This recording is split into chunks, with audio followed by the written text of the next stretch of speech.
Прийшли окупанти до нас в Україну, форма новенька, воєнні машини та трохи поплавився їх інвентар. Байрактар, Байрактар. Російські танкісти сховались з кущі, щоб лаптем посьорбати довбані щі, та трохи у чах перегрівся навар. Байрактар, Байрактар. Приперли зі сходу до нас барани для восстановлення великої страни. Найкращий пастух баранячих отар. Байрактар, Байрактар. Ті, хто води всяке озброєння різне, потужні ракети, машини залізні, у нас на всі доводи є коментар. Байрактар, Байрактар. Вони захопити хотіли нас зразу, а ми зачаїли на орків образу з російських бандитів. Робить примар. Байрактар, Байрактар. Російська поліція справи заводить, там вбивцю рашистів ніяк не знаходить. Хто винен, що в нашому полі глухар? Байрактар, Байрактар. Веде пропаганду кремлівський урод, слова пропаганди ковтає народ. Тепер нове слово знає цар. Байрактар. Байрактар. Байрактар. Байрактар. Байрактар.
Yes.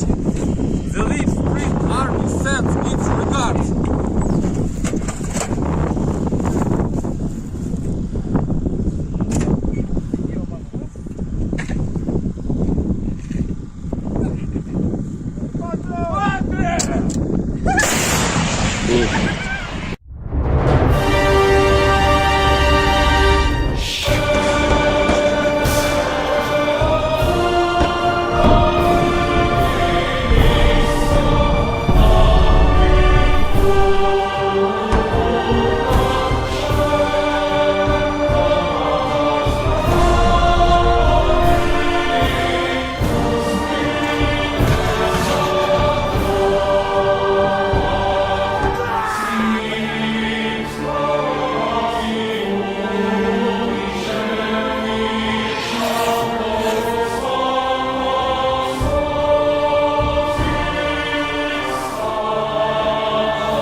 Hello, everyone. I'm the Enforcer, and I'm accompanied by Enforcer Matt.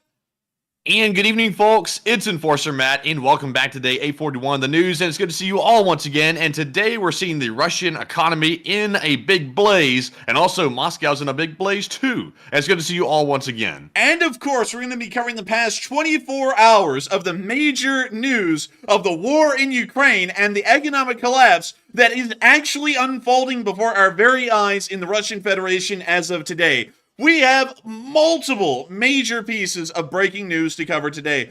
Of course, the largest one being that the Russian stock market is plummeting and has dropped 500 out of 3,500 points today over the past 24 hours. Not only that, Russian citizens are making runs on the bank. The major Sukhoi aircraft company design bureau within Moscow has caught on fire and has burned to the ground, a significant loss to the Russian aviation industry. We have also been able to see that within the Belgrade area, Russian forces have taken astronomical losses, even according to NATO, over just the past day. Not only that, but Russian offensive efforts in the area of Bakhmut and Avdiivka have been greatly hindered, and we've seen incredibly high losses there. Not only that, but we were also able to get confirmation of entire S-400 batteries being destroyed around the area of Sevastopol with satellite footage today. We were also able to get major news of continued arms shipments, not just from the rest of Europe, but from Slovenia as well. We were also able to get the breaking news that the USS Helena, a nuclear-powered submarine, has just arrived within Guantanamo Bay, possibly as a low-level form of coercion against the Russian Federation's flotilla that is on the other side of the island in Havana, Cuba.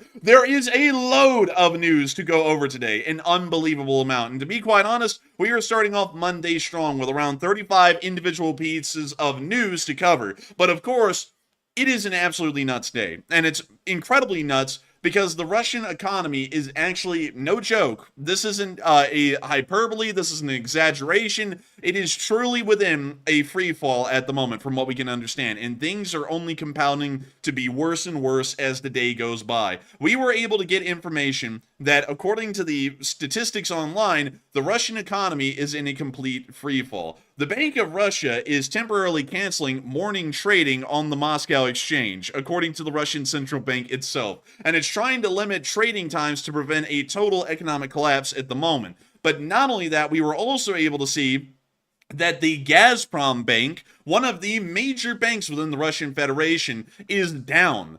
People are not even able to log on to the system because if they were able to, they may be able to withdraw most of their funds. The Gazprom Bank cannot allow that at the moment as they currently have a bit of an equity issue and are not able to really free up any available funds anymore to give out to the citizenry. So for that reason, they have shut down the website completely at the moment. And from what we understand, the connection is timed out in every corner of the world. If you were trying to connect to Gazprom Bank right now, you would not be able to connect. The system has been permanently taken offline until the foreseeable future. Not only that, but we also got to see that the stock market, according to the actual stats, is in a complete collapse. You can actually see that just over really the course of the past day. This is the stock market collapse that has been going on. The stock market has gone from being about 3,500 points at its peak to, as of today, it is down to 3,120. An approximate 400 point drop in an incredibly short amount of time, really over just this past day. And it does appear that the Russian stock market is actually going completely through the floor at this point. We are starting to hear that this is having massive implications already within the Russian economy, as you do have to remember that a 400 point drop in a stock market that had 3,500 points is incredibly significant. That is about a 20% margin of stock market activity lost within a period of 24 hours. This, by most measures, would be a Great Depression in the Russian Federation, and we probably will see that as the days pass, this will start to clearly turn into the Russian Great Depression, causing massive economic strain, not just for the private sector inside of the Russian Federation, but also for the Russian federal government as well, or the Russian central government. But nevertheless, we are starting to hear that because of this, people are making runs on the bank in the Russian Federation. And we were able to show y'all some pictures of that yesterday. And we were able to show y'all loads of people that were surrounding banks pretty much and trying to get their money out. And I believe that we may have some additional posts about that on Twitter today to show y'all a little bit more about the people making the runs on the banks. And let me see if we have that on our Twitter really quickly, because I didn't include it on our map just to make sure that it wasn't getting too cluttered. But let me see if we can find a picture possibly of the runs on the bank that are still occurring today. And it doesn't appear that we have any specific, well, actually we do. We actually have one of the videos that we actually took from yesterday just to show you all the runs on the bank that were already happening yesterday. From what we are hearing, according to eyewitness accounts, although we don't have official picture and video evidence to show y'all, these lines have only grown larger, and people are waiting practically all day to get to an ATM and try and withdraw as much of their money as possible and then put it into a sock. A lot of people are probably thinking, well, that sounds absolutely stupid, because don't they have some sort of a Russian equivalent of the FDIC that would exist in the Russian Federation? So if a bank collapsed, there would be a way for them to try and get some money. Well, yes, there is, but the caveat is that they insure practically nothing. I believe, let me see, what is it called? It is called something along the line. We actually looked at this right before we went live on air. Let me type in the Russian FDIC. And so it is the Deposit Insurance Agency of Russia, or the DIA, that conducts the really monetary insurance policies and also the payouts inside the Russian Federation if a bank was to collapse. Now, the thing is with that is that in 2014, the amount that was insured was risen to its highest level and has remained at that level since then. And that is a whopping 1.4 million rubles, which equates to about 15,139 US dollars as of today. That means that the DIA inside of Russia, the Deposit Insurance Agency, insures practically nothing on even a Russian level, considering that the average Russian income annually is about 12,000 US dollars. That isn't really a lot. And it is giving us a really good idea that that is why the Russians are trying to withdraw all of their money from the banks. If they do not withdraw all of their money from the banks, the money might not ever exist again for them. And if they even get paid out from the DIA, that means that they're only getting about a little over 1 year's worth of salary, and that's it. All of their other savings have been wiped off of the face of the earth and did not exist simply. So going off of that, you can see why the panic is starting to get very palpable inside the Russian Federation, from the public, from the private sector, and from the Russian central government as well, as all of them are watching an absolute dumpster fire unfolding right now within the economic sphere. There are already a large amount of bots, and I actually want to put out a bot advisory for everyone. We never really do this, but I want to put out a bot advisory because the massive plummeting of the Russian stock market, as we're seeing right here on this graph, has caused the bots to be extremely virulent on the internet today. I'm not even kidding. They are everywhere. They are in every single comment section of every single video. They outnumber everyone right now. It is absolutely insane. We have been on bot alert for the past 24 hours since this has begun, and it does not look like it has any times of stopping soon. The economic situation in Russia has greatly exacerbated the anger of the bots, which is clearly showing us that there is a massive impact being had inside of the Russian Federation.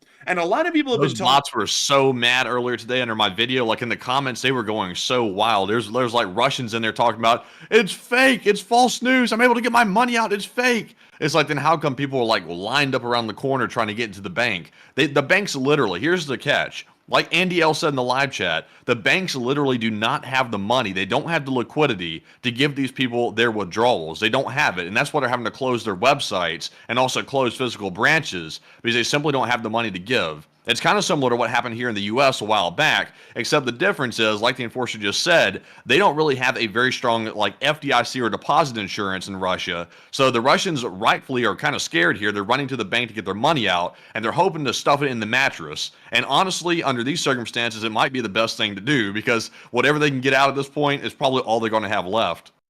That's exactly what we're seeing right now. Matthew summarized that greatly, and it is leading a lot of people to wonder, what will this turn into? Because at the moment, this has snowballed far out of proportion to what we really expected here on the channel. To be quite honest with y'all, I saw that when they stopped trading on the dollar and the euro, which by the way is what actually caused the crash that we're seeing at the moment, that it would pose some economic issues for the Russians. But the way that Putin had staged the statements initially, and many of y'all may remember the Tucky G interview where this statement was made, he said that the renminbi, which is the Chinese currency that can actually be used as a reserve currency, was now the way forward. And everyone who's not on that just is stupid, because the Russians are 100% on it. They don't even use the US dollar or the euro as a reserve currency anymore, which by the numbers is untrue. That was more so a propaganda statement than anything, and we already knew that when the statement was made. But going off of that posturing that the Russians made, you would think that being pretty much weaned off the dollar and the euro wouldn't really have that much of an impact. But it actually had a massive impact, because from what we understand, the dollar and the euro may still have had a pretty significant impact on the Russian economy as a whole, and was able to support their economic ventures even in the middle of the war. But now that that's not the case, people are freaking out. I mean, not just in the stock market, where we're seeing that everyone is trying to dump their stocks at the moment, which is leading to this massive tanking that you can not only see on this graph here, but you can see that everything is down by massive margins. Lukoil is getting obliterated. It is down 176 rubles, which is not really that much, but beyond that, they are getting absolutely decimated. And it looks like it's going to be quite a serious ordeal, because every single company is down. By the way, I just want to put this out there to y'all. Gazprom is Russia's version of Amazon, if we're talking about the size of a company. Gazprom is the biggest company inside of the Russian Federation. It is literally just like America's Walmart or Amazon, as far as the importance that it has on an economic scale. And the fact that its stocks are also dropping as well is giving us an idea that this panic is reaching every single level. It's even reaching the most major companies, which means that not only are the small level companies probably going to get obliterated in this panic,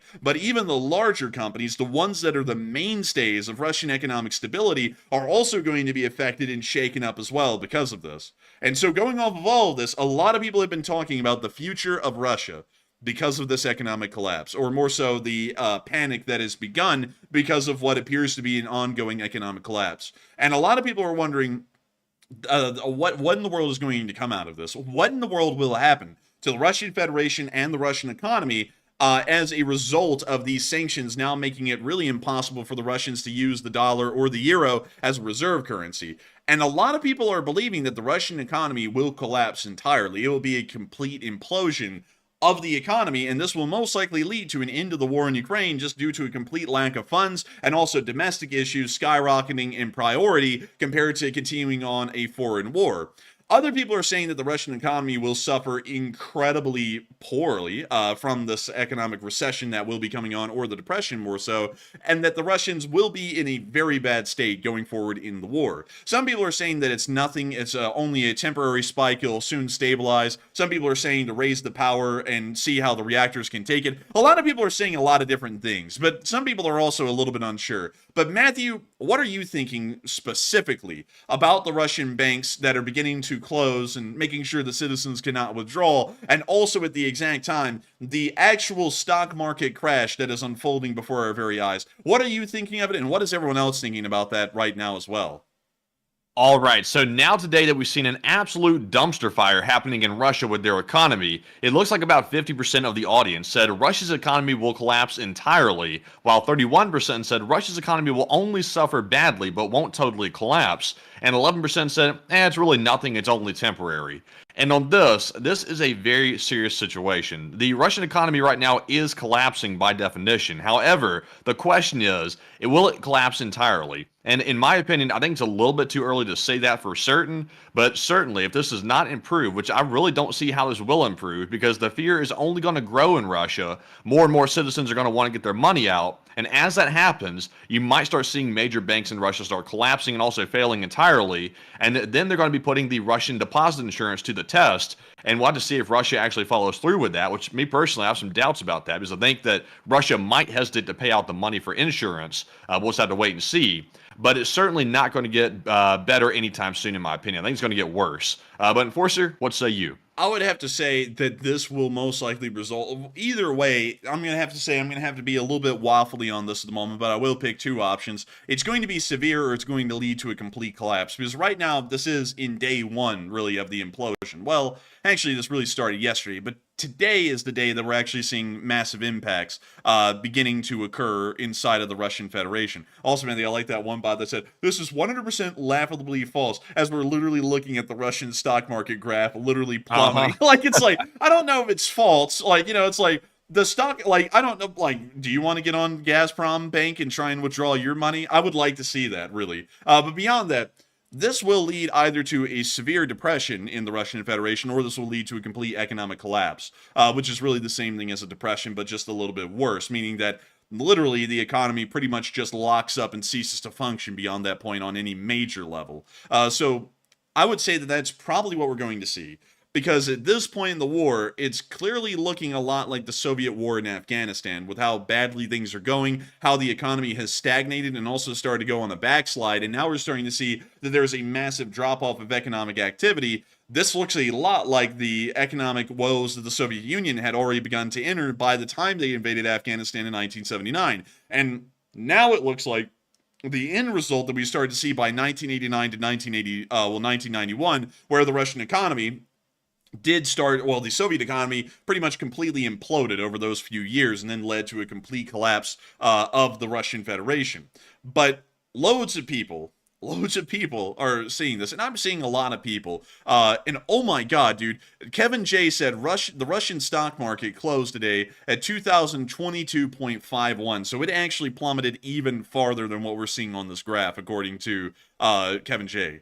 Yeah, I'm not sure if that is correct. We'll have to try and get a proper graph for that. And if anyone can find us that graph and message us that on Twitter so that way we can repost it, we would like to see it so that way we can update the stock market number and show what's really happening. Because if so, that means that almost 50% of the stock market has been wiped out over today, which would be a lot larger than what we're even reporting right now. So I hope that does address that the best we can. And of course, it does look like things are getting incredibly severe inside of the Russian Federation, at least economically.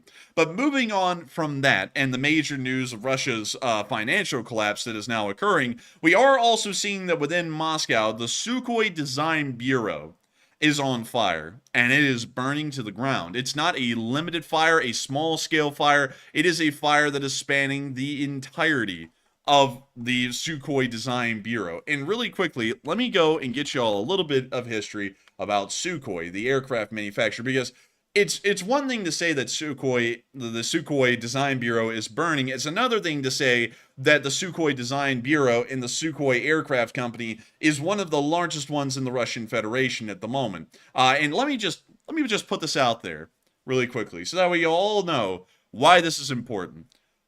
During February of 2006, the Russian government merged Sukhoi with Mikoyan, also known as MiG, Ilyushin, which is the major cargo aircraft company inside the Russian Federation, Irkut, Tupolev, and Yakovlev. And as the that's all of them, isn't it? That is all of them. Sukhoi merged with every single aviation company in the Russian Federation and pretty much became a monopoly on Russian aircraft development. It is pretty much. I guess they don't have antitrust laws in Russia. I guess it's a free-for-all over there. It's it's probably owned by the state, anyway, isn't it?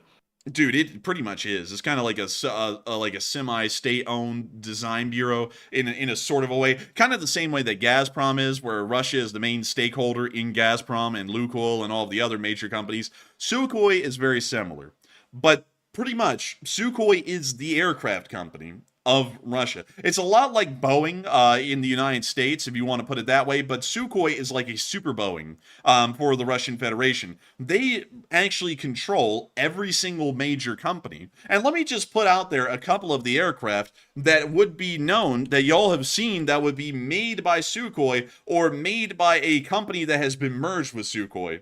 First off, probably the most common one that we've seen in the war is the Su-34, which is a fighter bomber that is produced directly by the Sukhoi company. Another one that is also fairly interesting that has been produced by the Sukhoi company or the Sukhoi conglomerate would be the Mikoyan MiG-29, which is also a very common aircraft that has been used by the Russian Federation over the course of this war.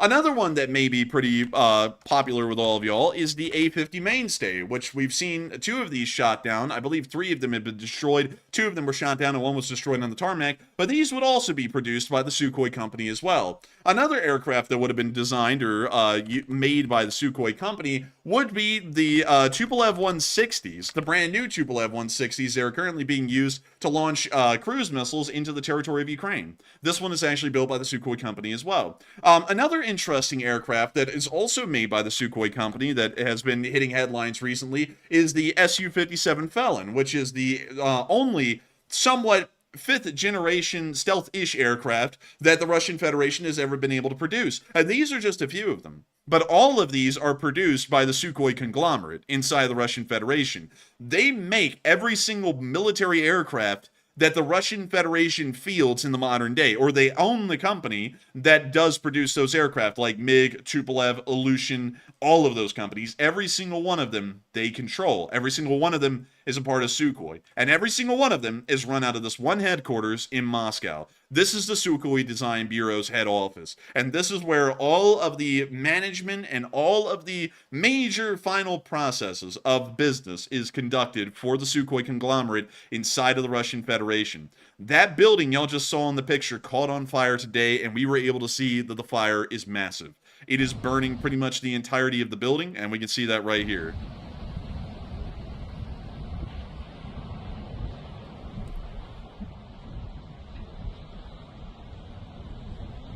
That building, although it's shrouded largely by trees, is the Sukhoi Design Bureau.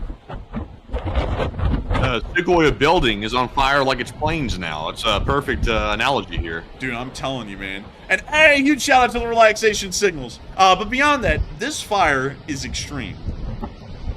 It's actually quite severe because, from what we understand, most corporate functions of Sukhoi will most likely be completely disrupted, and not only that, some sensitive information that was most likely housed within the central headquarters of the Sukhoi conglomerate has most likely burned up overnight inside of this building. Also, Vlogger said, that's an ugly building. It really is, isn't it? I mean, like, this thing, honestly, let me go back to it really quickly. This thing looks like one of those crappy courthouses that was quickly built here in Alabama. I'm not going to lie. Back in, like, the 60s or so. It is an ugly building. Hey man, that is hideous. Like, it's that old, like, nasty Soviet design. That nasty design. Look, an old Soviet nasty building. It's really terrible. Dude, you know something, man? I feel like once this once this building burns down, there'll be a huge architectural contribution to the Russian Federation. I'm not going to lie, because this thing is absolutely ugly. But once again, I do have to point out to all of y'all, the building is ugly, sure, and it doesn't look like that big of a building, to be quite honest, either. But it doesn't matter the size of the building, it really matters the importance of the building. And the building, just to put it out there, let me get up into the contemporary era. Let's just read a little bit about them. Let's see. Sukhoi is working on a family of the regional airline, the Sukhoi Super Project 100, which actually did take off, such as the jet airliner Superjet 130, which would have a seating capacity of 130 to 145 seats, and to bridge the gap of Russian aircraft between Superjet Stretch and the Irkut MC-21, pictured here. But beyond that, you can also see, not only was it talking about the military aspect or the military implication of the Sukhoi conglomerate, or as they call it nowadays in the logo, Aviation Corporation Sukhoi. And I'm not going to lie, that logo is actually kind of cool looking a little bit. Like, I'm going to give them a little bit of credit. That is kind of neat looking. But beyond that, this is something that is severe, because not only are they a military aircraft manufacturer, they are also a civilian aircraft manufacturer for the Russian Federation. And considering that their main headquarters, and I cannot get that across enough, the main headquarters burned down tonight, things are going to be massively impacted for this company. And not only that, they are also getting hammered at the exact same time with the stock market collapsing over the course of the day. So going off of that, things are not going to be going well for Sukhoi. And things are not going to be going well for the Russian Federation as a whole, not just on the economic level, but also in the aviation sector here over these next few weeks. But moving on from that out of Moscow, it's time for us to finally move on out of Moscow and on into something that was really interesting today, because the Ukrainians are still conducting long-range drone strikes into the Russian Federation. We were able to see that one of the Ukrainian drones was finally spotted over Tambov, and the Russians actually did send out an Su-30 to attempt an interception of the drone, and we were able to see the attempt of the interception and the actual interception occur on film. It's one of the few times we've ever seen a Ukrainian drone get shot down over the Russian Federation. But here is the first clip showing the Su-30 pretty much at stall speed attempting to shoot down the drone. Нет, Почему ты так думаешь? я тебе говорю, нет. Ты что, они так развлекаются, что ли, просто? Смотри, прилетела And ракета. we see the missile fire. We see it flying off into the distance. And look at that thing, it's pulling off now. Взорвалась. But also, really quickly, I want to point this out to all y'all again. Look at the speed that this plane is flying at. Да нет. Dude, that thing is going literally stall speed. If they pull a little too hard of a turn, that thing is going into a flat spin and it's crashing. They had to get this thing down to such a slow speed to even get towards the drone, because one thing that's actually really shocking, y'all, and this is a really cool fact about modern air war, is that the slower an aircraft is, it's actually harder to shoot them down the slower they get. So going off of that, it looks like they had to pretty much go to stall speed. By the way, if y'all ever want to see that that idea in practice, go look at a video from Colombia of an OV-10 Bronco getting shot down by an F-16 at the beginning of a Colombian civil war. It actually took the F-16 multiple attempts to finally shoot it down, because the F-16 could not get slow enough to end up actually successfully shooting down the Bronco. But moving on from that clip of the Su-30 firing its missile, it's now time for us to get to the next one, where we actually got to see the impact of the missile onto the Ukrainian Lyuti. There is the Lyuti. And by the way, y'all, this thing turns into a Michael Bay video in just a second. So here we go. Damn! Oh, crap. I was not expecting that. Oh my lord, dude. It actually got vaporized by that R-73. Let's watch that one more time. Shoot! Oh my Man, God. it was so peacefully flying, too, and then just so rudely interrupted. I'm telling you what, that was so abrupt, too. Man, that was crazy abrupt. But by the way, this is the first video. I'm not even kidding. This is actually the craziest part about this. Drone attacks like this have been going on since the very beginning of this year, and this is the first time that we've ever seen video footage of a drone getting shot down by an aircraft. We have seen, I believe, one drone get shot down by ground fire up around the area of Kazan, and we also saw that another drone got shot down near Novorossiysk by ground fire, but we have never seen the Russian Air Force shoot down a drone. So this is the first air-to-air loss of a Lyuti long-range drone over the territory of Russia since Ukrainian drone attacks began nearly half a year ago. So moving on from that kind of wild factoid, it is also time for us to move on into the area of Slovenia really quickly, because we were able to see the pictures of Slovenia continuing their transfer of military equipment. I'm not going to lie, these things aren't beauties. I don't know what the hell they are, but they aren't that great looking. And we can also see some type of a BMP style vehicle from Slovenia. It's a Yugoslav style APC. I don't know the exact designation of it, but it's also being transported to Poland to then be loaded over the Ukrainian border and into Ukrainian hands here in the near future. But still pretty interesting to see that kind of support continuing to flow from even minor countries like Slovenia. A huge shout out to them. But anyways, moving on from that and down into the area of our location unknowns, we actually have some pretty interesting ones. But before we move on from the international news circuit, I do want to cover something that I didn't put in the news circle today, but was out there and has brought up some discussion, especially amongst pro-Westerners or pro-Ukrainians, on what should be done about this, or what Poland really should do based off of the statement. A lot of people have heard that Poland said it would not give Patriots to Ukraine, or they might compromise their defense if they were to do something like that. And a lot of people have been putting in their thoughts on this. And surprisingly enough, actually a lot of people are saying that Poland has to prioritize themselves and their own national security before the national security of Ukraine, which is something that I was not expecting. Some other people are saying that Poland is being selfish, and that's not good. Some people are saying it'll be fine and Ukraine will just live on. It's nothing really that big of a concern. And others are undecided on this issue. But a lot of people have been putting in their 2 bits about the Polish decision to not provide Patriot air defense systems of their own to Ukraine. And Matthew, what are people actually thinking about this, and what are you thinking about it as well?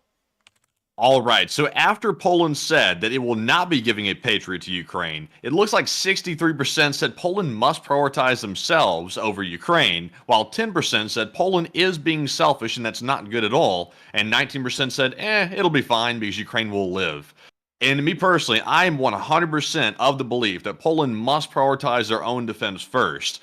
All aid to Ukraine should be on an as available basis. It should not be sent if the country cannot afford to send it. That is simple common sense. And from what Poland says, they cannot afford to give that Patriot battery away without having a major gap in their air defense, which would leave Poland lacking for defensive measures. So, to me, I do not think Poland should send that. And in fact, it would probably be a good idea for Ukraine to come out and say, keep your Patriot, don't sacrifice your own defense, and we'll find another way to get one. That would probably be the most mature and good thing to say in this circumstance. We haven't heard an official response from Ukraine just yet, but I would imagine it's probably not a positive response considering that Ukraine needed that. But at the same time, Poland can't be expected to sacrifice their own selves just to help Ukraine. But Enforcer, what say you?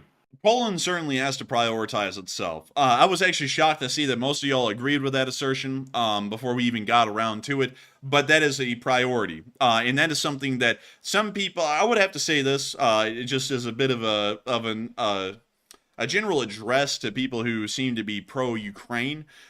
You cannot be pro-Ukraine to the point that you're pro-Ukrainian at a detriment to Western interests. Then it is pretty much a zero-sum game. Because while we're giving Ukraine an advantage in the current war, we are putting ourselves at a severe disadvantage going forward in any kind of a situation, which is not something that is beneficial to our side of things. It may be beneficial to Ukraine, not beneficial to us. And of course, at the end of the day, this channel is pro-Western and has pro-Western interest in mind. So while that does mean that we support Ukraine and want to help them to fight the Russian Federation as they are an anti-Western force, at the exact same time, that doesn't mean that Poland has to literally give their best sons and daughters and their best weapon systems and then put themselves at a severe disadvantage going forward. That's my opinion on that. The Polish are currently building up a massive number of air defense systems and are the bulwark of NATO defenses facing eastwards currently, which means that if any power has the ability or has the lack of an ability to sacrifice their own air defense systems, Poland would be the very last on that registry. They cannot give up their air defense systems to Ukraine because if a war was to begin currently, Poland would be the first reaction force there. They are on the Belarusian border. They border the Russian Federation with the Kaliningrad Oblast. And not only that, they would also have to be the ones to extend a security perimeter into the area of the Baltics while NATO reinforcements rushed in to try and once again close the gap in between the Russian Federation and NATO. We always have to be at an assumption in the NATO alliance that a war with the Russians may be around the corner any given day. It may devolve into that kind of situation in a matter of weeks. And to put the Polish at such a disadvantage where they have to be working for months, if not years, to rebuild the Patriot defense systems that they've given away to Ukraine, that could put them at a severe disadvantage, especially considering that they are pretty much the first responder of the NATO alliance currently. So going off of that, I would have to say that in my honest opinion, they have a complete responsibility to themselves first, and then they can give stuff to Ukraine. It's the exact same thing with the United States. The United States does not have a responsibility to put ourselves at a strategic detriment to support Ukraine. That means that we will never give them F-35 fifth-generation aircraft. We will never give them F-22 Raptors. We will never give them a B-2 Spirit. We will never give them a Gerald R. Ford class aircraft carrier. We'll never give them a Nimitz class aircraft carrier. We'll never give them the most modern and advanced F-16s and F-15s.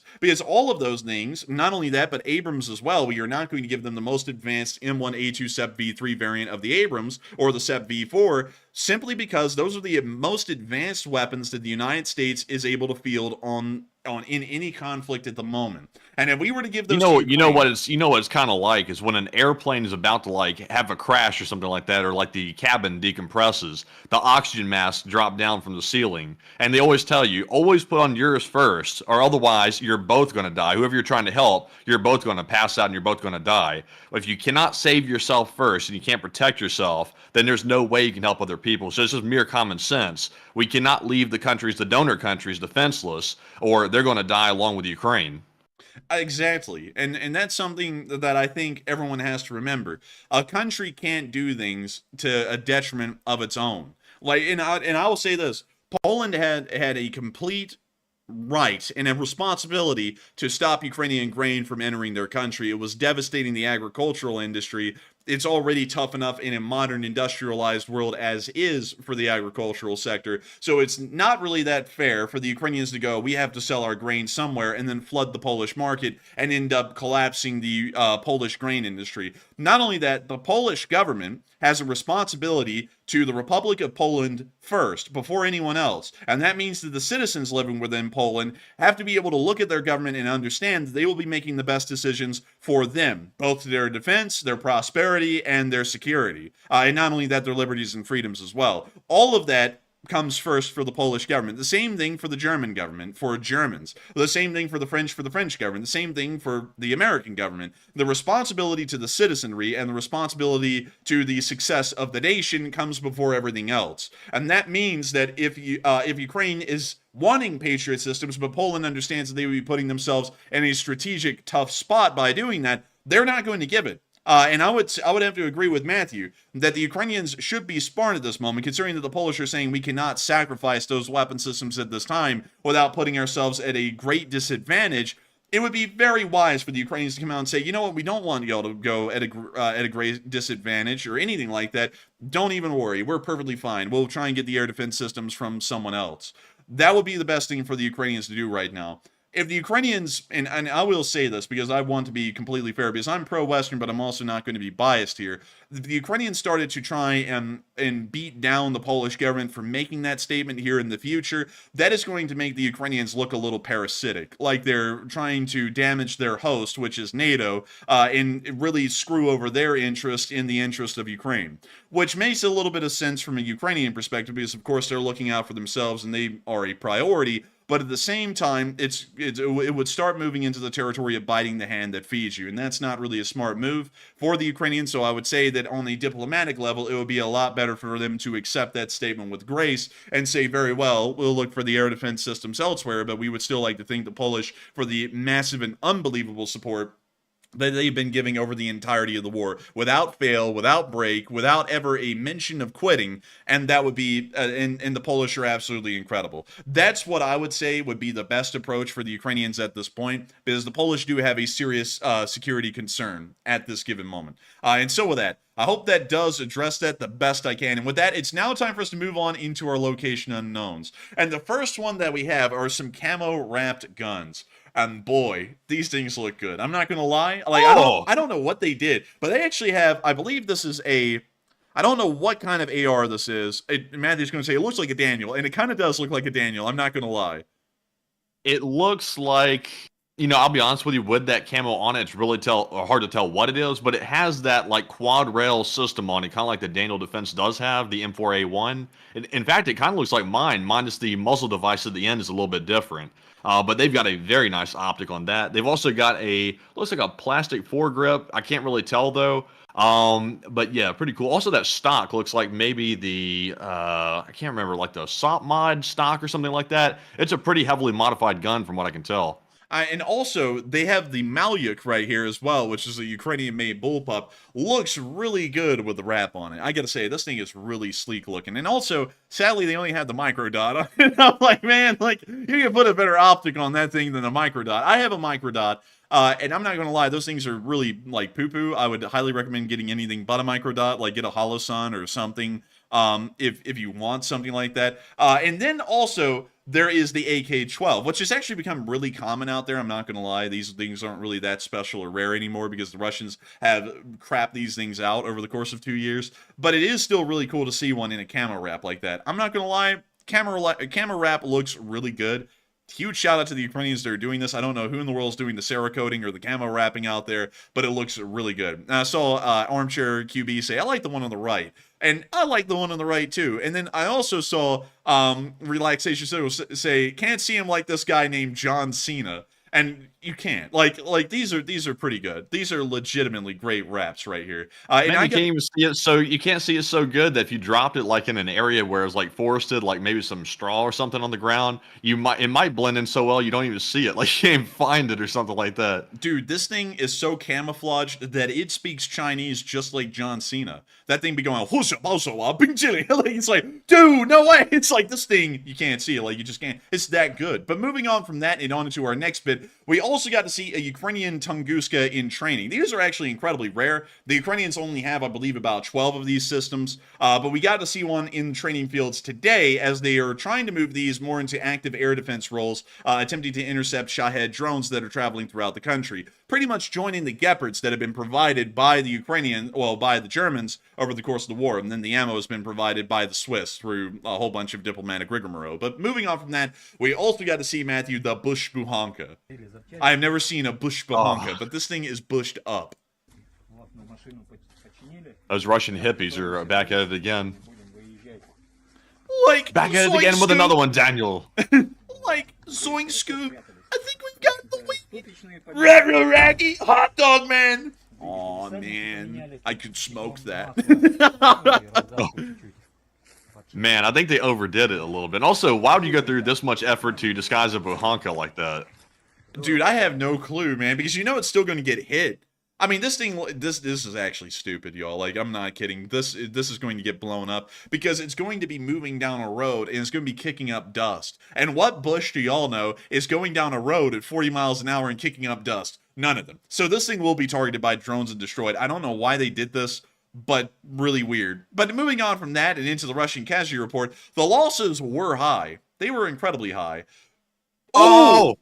Oh my God! Look at that. 4 Bobcats, man. I'm telling you what. We only have 6 to go until we're at 2,300. Tremendous to see. I'm telling you what. And also, all the other losses are looking pretty high too. And so take us through it. Man, I'm telling you what. 980 Russian soldiers were wounded and killed over the past 24 hours. An impressively high number. Not only that, but 21 armored personnel carriers were also knocked out, along with 58 supply trucks, 17 main battle tanks, 34 artillery pieces, 33 drones, 5 cruise missiles, 2 anti-aircraft warfare systems, and 4 special equipment vehicles. So overall, it does look as though the Ukrainian defenses are holding incredibly strong and are still inflicting wildly high casualties onto the Russian Federation over the past 24 hours. Not only that, but they've also been able, well, really the collective West, the liquid waves of the collective West, have been able to inflict a massive loss onto the Russian stock market, which is once again leading us to believe that the Russians are taking incredibly high losses, not only in the military sense, but in the economic sense as well.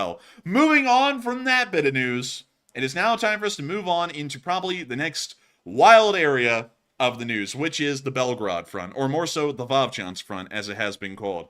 The Russians, even according to NATO at this point, have been taking incredibly high losses over the past 24 hours. Apparently, according to NATO, the losses have been astronomical for the Russian Federation, which is a statement that we've actually never seen NATO make. We've heard them say that they've been taking incredibly high losses in Avdiivka and high losses in Bakhmut, but we've never heard them use the term astronomical to describe the losses being taken in a Russian offensive, which appears to be showing that this offensive may be the deadliest one that has been conducted in Ukraine so far, at least over a period of time, per amount of casualties on a given day. But before we get into that, I want to actually move you all over to something that I'm going to completely forget about if I do not cover it right now. So we're actually going to be traveling over to Cuba because at the moment, as you all know, there is a small Russian fleet that is currently in Havana, Cuba, and was actually within striking distance for a while of the Enforcer HQ, if y'all did not know that. At one point, they were actually off of the area of Key Largo, and according to the Russian Federation, the, I believe it's the Admiral Gorshchev class frigate that was in the small flotilla, was carrying Zircon missiles and was Zircon capable. Zircon missiles have a range of, I believe, approximately 550 miles, which means, actually I believe it was more like 750 or something, it's like 1,000 kilometers. But anyways, it was actually within perfect striking distance of Enforcer HQ. So the Russians were extremely angry at us. They actually could have fired off a missile. U.S. air defenses wouldn't have really been able to do much about it, but a war would have begun and we would have been able to curb stomp them later. But Enforcer Matt and me would have been dead. The Zircon missile would have hit our building and we would be out. But luckily they didn't do that. Fire the missile. Come on, Jack. Give us what you got. I mean, slam us. Come on, Jack. Blow their back out. But beyond that, Whoa, what the hell? my legs, they turn blonde in the sun. But anyways, moving on from that. The ships are currently in Havana Harbor at the moment, from what we know. They're conducting some sort of a force and being mission or something like that in Havana, and you can actually see the port right here. And if y'all want to see Havana really quickly, we could show a little bit of it. Maybe this little spot right here on the street, maybe? Man, Havana be looking juicy. I mean, that's one of the nicer streets I've seen in the place, and that's not saying much. Man, this isn't really saying that much, man. I mean, this really looks maybe like Gary, Indiana, which isn't saying much. But once again, really quickly, let me remind y'all of what Cuba really is by taking y'all out into the rural areas of Cuba. We'll maybe take y'all out here. Maybe this would be a good spot. Dude, this honestly just looks like Alabama, no lie. Like, wait a minute. Hold up. You know what? I'm going to take y'all to a town instead. Let me take y'all over to Santa Clara. How about that? Would y'all like to go to Santa Clara? I will bet y'all money. Once y'all see this place, y'all will not. So let me drop y'all down. This is what average Cuba looks like, by the way. If y'all ever wondered, what does it look like? This is what the normal parts of Cuba look like. And it's not that nice. You know, you can kind of tell. And also, they don't even have automobile signs in Cuba. It's so backwards, they actually have horse and wagon signs. Oh like my the God. Amish or something.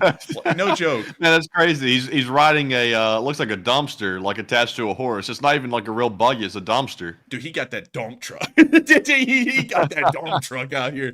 But beyond that, Cuba is a pretty rough off place. And I would have to tell y'all, I don't think the Cubans could do much militarily, because considering that the road signs don't even have cars on them, they have horses. It's not really a good sign at all. But still, with that, we're going to be moving on from Cuba, and we're going to be moving into the news that we got today that apparently the U.S. do be flexing that muscle, because we moved the USS Helena, a nuclear-powered submarine, into Guantanamo Bay. By the way, Guantanamo Bay is a U.S. territory. It's not a part of Cuba. It's actually a U.S. territory, and we cubed that thing off. You can actually see the perimeter that surrounds Guantanamo Bay right here. It's this... It's kind of this cleared out area. There's actually a fence that surrounds Guantanamo. You can actually see it from space right here. And you can also see the Leeward Point field, which, by the way, this is actually a really cool fun fact for y'all about really Guantanamo Bay as a whole. Aircraft that land at this airfield at Guantanamo Bay actually have to turn a 90-degree turn. They fly in directly along the fence perimeter and then take a sharp right bank lining up directly with the runway and then landing. It's actually a pretty challenging landing for the most part to be conducted at Guantanamo Bay, and I'm not really sure if they still conduct those landings. But I remember that a air disasters documentary was made about one of the crashes that occurred at Guantanamo, and apparently that is a normal procedure for aircraft that are landing here at this territory. But beyond that, I've heard a funny fact that when they're landing at that airport right there, you know how they have like the airport lights that turn on that are really bright to let you see the runway? Yeah. So when they turn those on and they're about to land, the pilots usually yell, "Oh my God, the lights! Turn them off! Turn them off!" Because it's Guantanamo Bay and they can't handle those lights. You know what I mean? They like to turn on those lights and put a little water on them, if you know what I mean. The pilots don't like it. Dude, man, those they sit there and go, this is Foxtrot 971. The visibility is incredibly low. We've requested the airport lights get turned on. And then it's, this is ground control. We are turning on the lights. And then the lights turn on. They go, "Oh, I'll tell you everything. Stop!" Yeah. Man, oh goodness.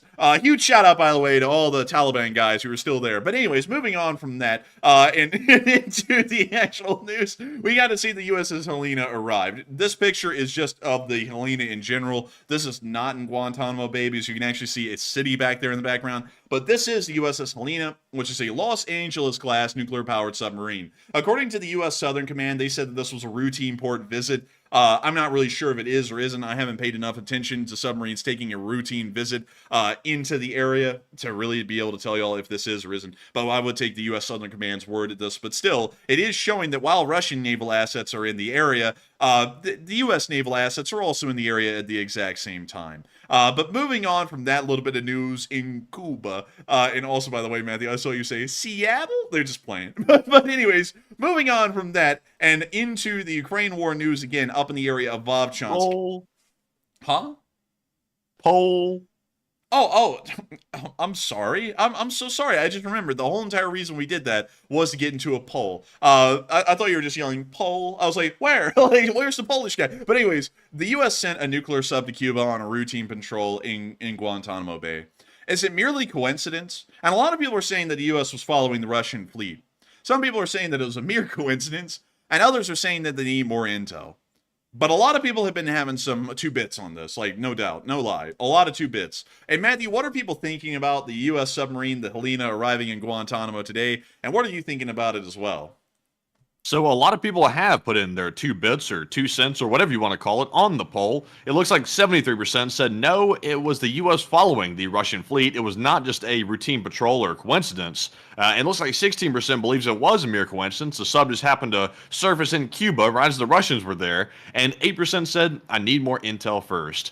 And to me, obviously, they were following the Russian fleet. But the U.S. Southern Command tried to make it sound like they were just on routine patrol and just happened to show up there, which we know is not true because obviously all the vessels in the United States are spending their time tracking that whole flotilla. So I have no doubt that the sub was somewhere lurking behind it, and then it suddenly surfaced in Cuba. So it was probably planned ahead of time, but it was planned to actually track that flotilla. But Enforcer, what say you? It probably was planned ahead of time, I would agree with Matthew, but at the same time, it was probably given special orders that on its transit from its base to Guantanamo, that it was to observe and shadow the Russian flotilla as it traveled to Havana. That most likely was the case, which would be fairly standard, to be quite honest. We would like a bit of surveillance, and also not only that covert surveillance, to give us a good bit of reconnaissance and information on that flotilla as it traveled to Havana, so that would make a good bit of sense. And Sergeant Carnage said, it's absolutely a shadow. I completely agree. Why in the world would they not seize that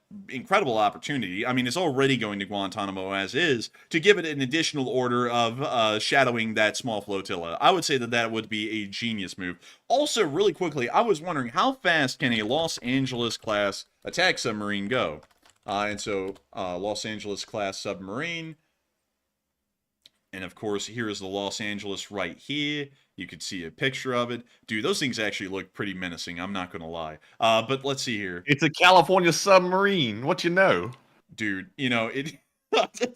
I wonder if you can blaze it up on the submarine or something. I'm wondering. But anyways, moving on from that, these submarines actually cost $1.9 billion in 2023 figures, so they're not cheap by any means. Also, by the way, to put that into perspective, I believe a Gerald R. Ford class aircraft carrier costs about $8 billion. So 4 of these submarines would cost about a single modern aircraft carrier. But moving on from that, let's see the speed. So submerged. Oh my goodness, dude, this thing actually is not that fast. Because if you remember, the Yasin class, which is the one that the Russians currently have in the area, it can actually go, I believe, 40 knots submerged. And let me see if I can get that here really quickly. So submerged, the top speed of the Yasin class is 35 knots. The top speed of the Los Angeles class submerged is 25 knots. So it's actually 10 knots quicker, the Yasin class is, compared to the Los Angeles. Although that wouldn't matter in this instance. By the way, there's a Yasin class. But still, very interesting to note that, because one thing historically that the Soviet Union was able to have an advantage in the naval field was the speed of submarines. The Russians spent a lot of time and effort to figure out how to make their attack submarines as fast as humanly possible. And still, on the surface of this earth, the Russian submarine fleet is the fastest by average speed in the world. They are actually able to run laps around U.S. submarines in overall speed. However, they usually lose out in every other metric beyond speed alone. But still, that's something interesting to note. Also, another thing that is fairly interesting. Let's see here. I want to see if we can find... Oh, look, there's that thing, Matthew. That giant thing that they said they've modified it now, where it can sit on the seafloor dormant, and then they can turn it on and just scoot it off to wherever it needs to go. So it's like a mini, like an engine mounted to the top or something? No. Remember, it's that, I forgot what they called it. It's like a Pegasus or something, but they mount it onto the back of a submarine. The submarine scoots on its way, conducts its mission, but at the same time, eventually in that mission, they'll detach this thing, which is its own submersible vehicle that's remote controlled, and then it's able to travel wherever. It's really just a massive bomb that this thing carries. Oh, And remember, they said that's actually pretty cool. yeah, they actually said recently that they have modified one of those, and they're planning on modifying all of them to where they will be able to run indefinitely on their own power, and they'll also be able to have them submerge on the seafloor wherever they want, and then when they're ready, they'll just turn them on and then scoot them on towards their target when the moment is right, and then they'll detonate. Which is a really, really cool new kind of a weapon system that they're going to be adding to the submarine fleet. That's very cool. I didn't know they had done that, to be honest. Yeah, I mean, it's incredibly cool. I mean, what the hell? It's pretty neat. But let's see here. I want to see if I can get y'all some additional information. And also, you see that a lot of these have actually been decommissioned. And dang. Actually, And also, I see some people in the live chat saying, I'm sure that none of those like top speeds or data on the submarine are probably accurate. I have a feeling it's probably not accurate either. I'm not really sure where these people got this information from on Wikipedia about the speeds and stuff like that, because I could have sworn that a lot of that stuff was classified, but maybe some War Thunder leaks came back out or something. dude, War Thunder leaks are a thing, man. Did you know? I want to share this with you, Matthew. Did you know that in the military right now, to get a security clearance, one of the actual questions on the security clearance form is, "Are you an active player of War Thunder?" Did you know that? Who'd you hear that from? I can't disclose my source, but they are actually in the armed forces, and they do have a security clearance, and they told me that that's an actual question on the security clearance questionnaire. Man, he's pulling your leg. Like I'm No, calling no, cap on that. I'm not kidding, dude. Because then I checked with another person that is also with them, and I was like, "Is that a thing?" And they said, "Yeah." They actually said that they double check. It's on the questionnaire, and then while they're sitting there after they submitted the scores, they say.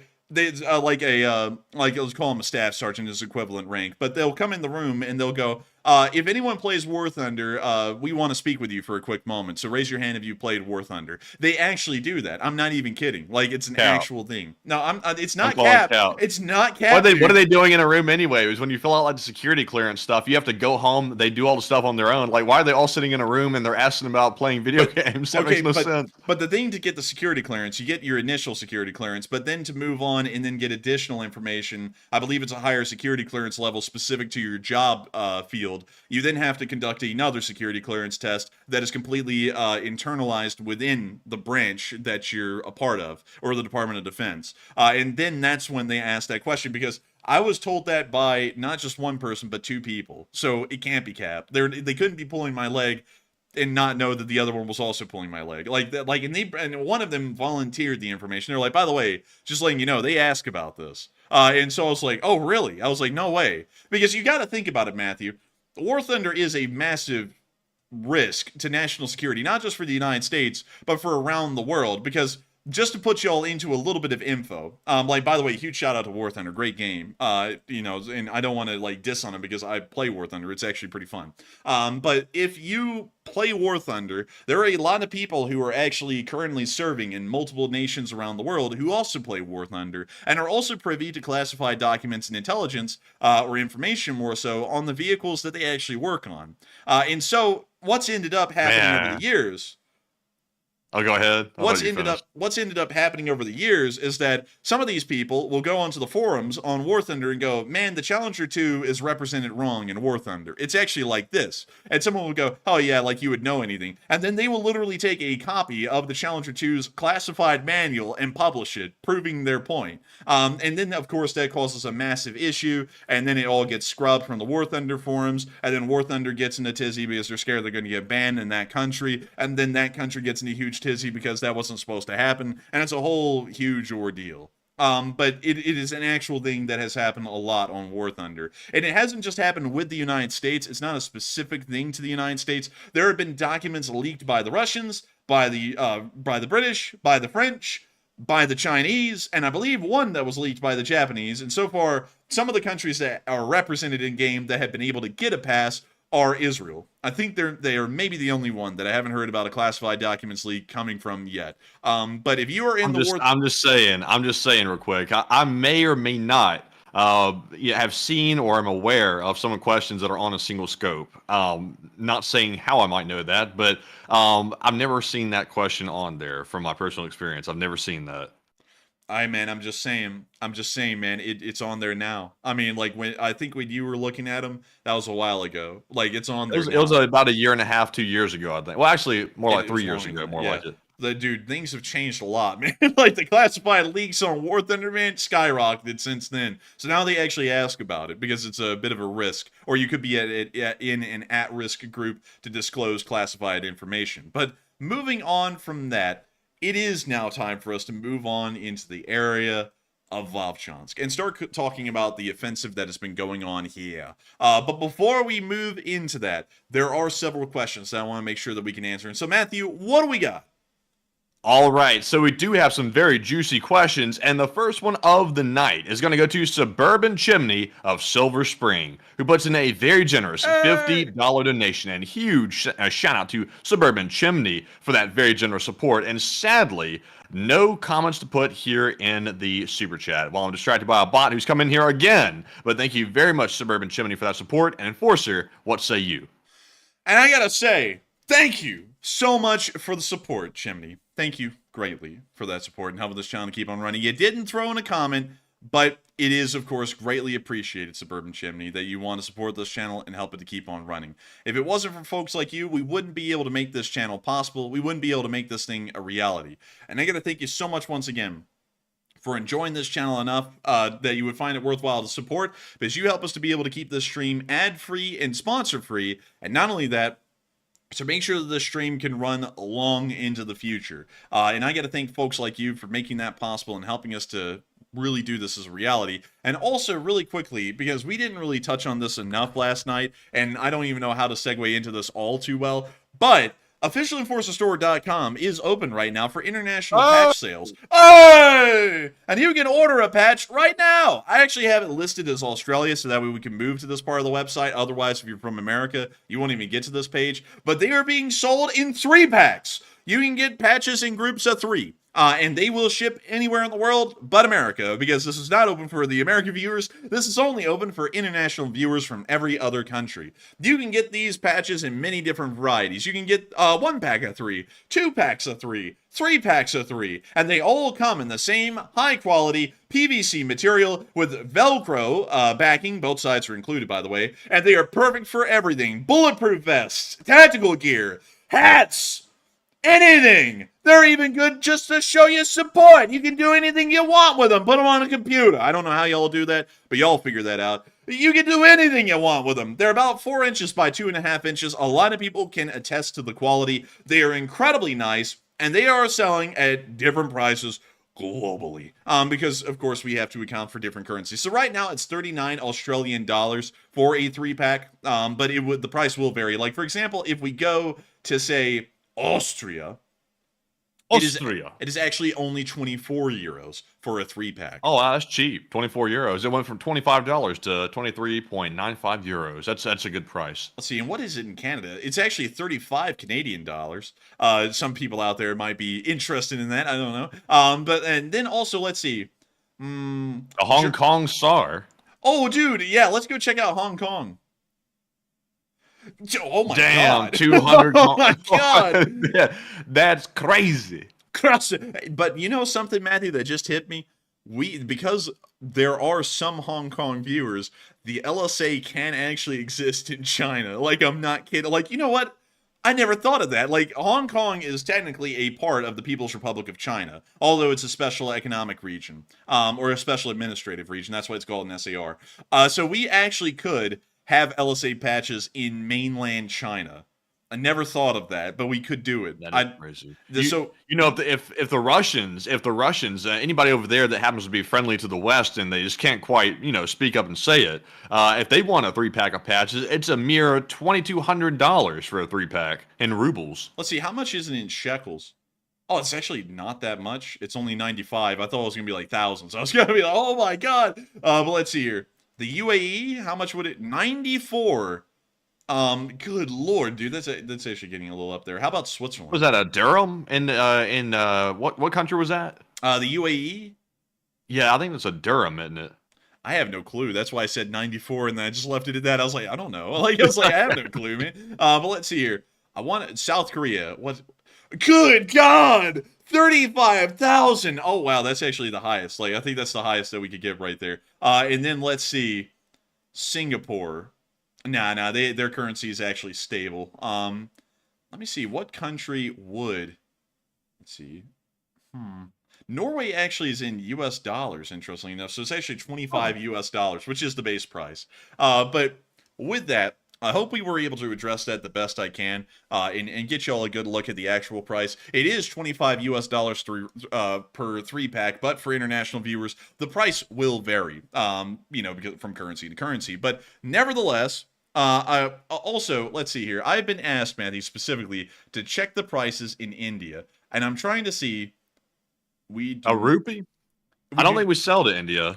Sadly not. We do not sell to India. Sadly, our Indian viewers will be shortchanged a little bit. Sorry to the Indian viewers, because that was not intentional. But we only have in the I section Ireland, Israel, and Italy. And so if you're from Ireland, Israel, or Italy, you can get a patch. But if you're from India, sadly, you're out of luck.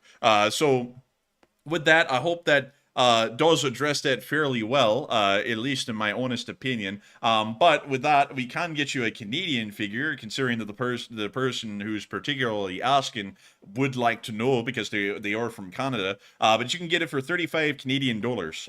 So I hope that you get yourself some, and I hope that you appreciate them greatly. But anyways, moving on from that, I hope that does address that the best I can. And of course, if you want to get some patches in the 3-pack and you are an international viewer, and also a whole bunch of people saying Ireland, it's Ireland. I was just playing around with y'all. Come on, have a sense of humor. But anyways, if you want to get some of these combat patches, you can get them from officialenforcerstore.com. It is the first link in the description below, and if you are an international viewer, you can get them there. This is going to exist for now until the end of this week, meaning Saturday. So if y'all want some, get some, because they are not going to be around for that long. But with that, I hope that does address that the best I can. Huge shout out to Suburban Chimney once again for that massive support and helping this channel to keep on running. And with that, we are on to the next one.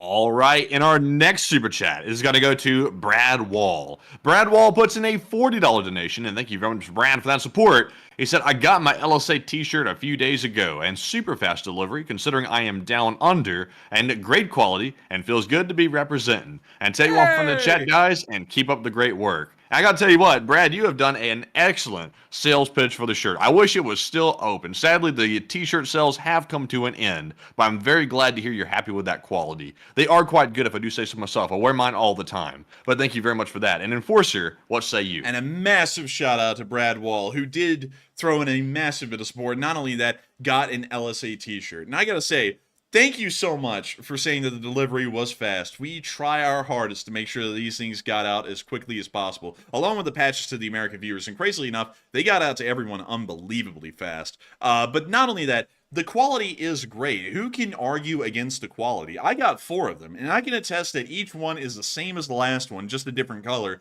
and the quality on each of them was incredibly high. Matthew did an incredible job finding the manufacturer for those shirts, and not only that, they're Gildan shirts. You can't get better than that in terms of quality, and they're using American cotton, 100%. You just can't beat any of that. And it does feel great to be represented. And not only that, they look good out in public. Like, I wore one of my shirts out in public, and it was incredibly good looking. I mean, I was getting compliments from all over. Some people were saying, hey, look at that. Like, that's a nice shirt. What is that? And some people were going, hey, look at that. Isn't that cool? Where can I find one? And I went, hey, you can find one on our store. You know, like, just chill out. And then I remembered that the limited edition run had already ended. And I was like, never mind, you can. Like, but still, with that, I hope that does address that well. Thank you so much once again for being one of our viewers from the land down under. Really cool to know that you're watching right now. And thank you so much once again for enjoying the work we do, supporting this channel, and helping to once again represent the Lee Spring Army around the entire world. And of course, we will make sure to take from the live chat, sponsored by none other than Brad Wall, one of our viewers from the great land down under. And so, Matthew, what do we got? All right, so let's get one of those, and let's see here. It looks like we got one from, let's see here. Trying to find one that's most relevant to what we were discussing a moment ago. Let's see here. Looks like we have one from Sergeant Carnage. He said, what is both of your assessment on Putin's decision making as a result of this collapse? And to me personally, on my side of the assessment, I would say that if the Russian economy totally collapses or comes close to a total collapse, that will push Putin a little bit further closer to the edge of doing something a little bit crazy, because that is when you start delving into the territory of the citizens starting to hurt in their pocketbooks. And the Russians are already pretty poor. So they really can't afford to have banks not giving their money out because they barely have any to begin with. And that's when the people might start getting a little bit uneasy, because even though the Russian people typically do not rise up against the government, if they can't eat, that's more motivation than ever to rise up and potentially do something. So that might push Putin closer to the edge, but we're not really sure what that edge might look like. But Enforcer, what say you? I would have to say that I believe that Putin's decision-making will become a lot more reserved, to be quite honest, because the thing is a lot of people always believe that when situations like that get worse, people become more violent and start lashing out a lot more. The reality is that when people go through economic turmoil, usually the focus goes inwards, because that's where a lot of the friction or a lot of the action is going to be happening, is actually domestically, not internationally. Like, for example, let's go through a couple of ideas. The Great Depression, around the world, you didn't see a lot of people starting wars in the Great Depression. You saw that they started wars once they were able to get the Great Depression under control, but everyone started to focus inwards. That's what led to radical parties existing in the UK, in France, in Germany in particular. That was a very historical example, and also in the United States as well. And while a lot of people wouldn't really consider this to be radical, FDR, for the time, was actually a fairly radical presidential candidate with the New Deal. The New Deal was the closest that America came to actually having what could be called socialist government programs being implemented. And of course, a lot of people look at the alphabet organizations nowadays, like the TVA and the AAA and all that kind of stuff, as just organizations that were pretty cool, that were a holdover from the Great Depression. But the reality is that it actually was fairly socialist in concept. They were government run, government funded, and not only that, we started to see that the U.S. federal government started to get heavily involved in heavy industry in particular, which is usually a hallmark socialist attribute. And you can see that in different countries at that similar time that were socialist, like the Soviet Union's excessively heavy control of any kind of heavy industry of any sort, and that really being the Soviet government's main obsession. And while a lot of people may like FDR, may dislike him, it cannot be denied that those actions could be considered radical by any other vein in American history, at least on an economic form. But that's usually what happens. There's nothing wrong with it. That is just the natural ebb and flow of what happens during times of economic tumult, is that radical actions of some form will be taken by the government on an inward level, not on an outward level extending towards other countries. And that's probably what we're going to start seeing with the Russian Federation. Putin would be an actual idiot to start extending wars or to try and start getting more erratic, because wars are what is putting the Russian economy into such a bad state. To only create more conflict and more war is to exacerbate the situation further and lead to collapse even quicker. So going off of that, I have a feeling that Putin's decision making is going to become a lot more reserved, and we're probably going to see that the Russians start to greatly lean towards the Chinese to try and give them some sort of real support. So with that, I hope that does address that well, Sergeant Carnage. That was a very good question. And going off of historical examples, we would have to believe, well, I would have to believe, in my opinion, that the decision-making will become more reserved. But you never know for certain, because while I go off of historical precedent isn't always the guiding factor or dictates how things will go. Now, he could actually go much more irrational, although that would be suicidal, not only for his reign in the Russian Federation, but also for the Russian Federation as a country. But still, I hope that does address that well, Sergeant Carnage. Thank you so much once again for sponsoring that live chat, Brad Wall, and helping this channel to keep on running. And with that, we are on to, I believe, the final question of the segment, and then we're going to be moving back into the news. All right, and the final one of the segment goes to Jocelyn White, who puts in a $20 donation. And thank you very much, Jocelyn, for that support. And she said, thanks for everything that y'all do. It's greatly appreciated. And take one from the chat and Slav Ukraine. And thank you so much for the support, Jocelyn White. And thank you for helping this channel to keep on running.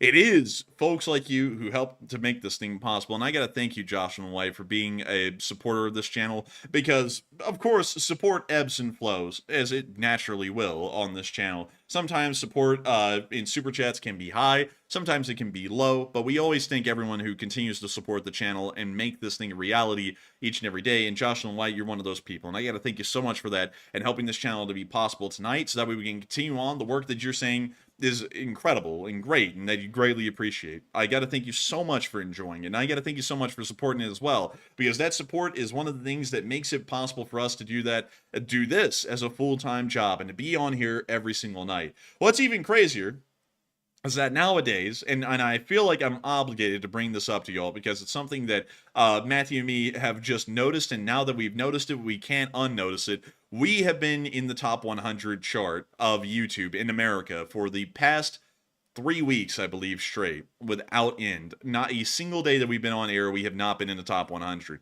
Just last night, we were number 78 in America for running the largest live stream on the platform.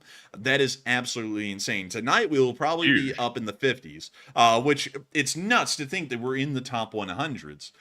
We never thought that we would ever even reach the top 1,000, much less the top 100 on running specifically this kind of a stream, because YouTube is a very entertainment-centric platform. Of course, news exists on YouTube, but not by that much, and it's not that big. But to see that this live stream in particular is topping the top 100 charts in America every single day now, pretty much every single week, it's absolutely insane. And I got to thank folks like you, Jocelyn White, amazing members of the Lee Spring Army, who helped to support this channel and make it possible, because we aren't some kind of a massive juggernaut with millions of sponsors and tons of ads and tons of everything going on in the background. We still run a absolutely free to watch live stream. There are no ads, there are no sponsors. We are just like we were when we began this channel over 841 days ago, covering news like this every single day.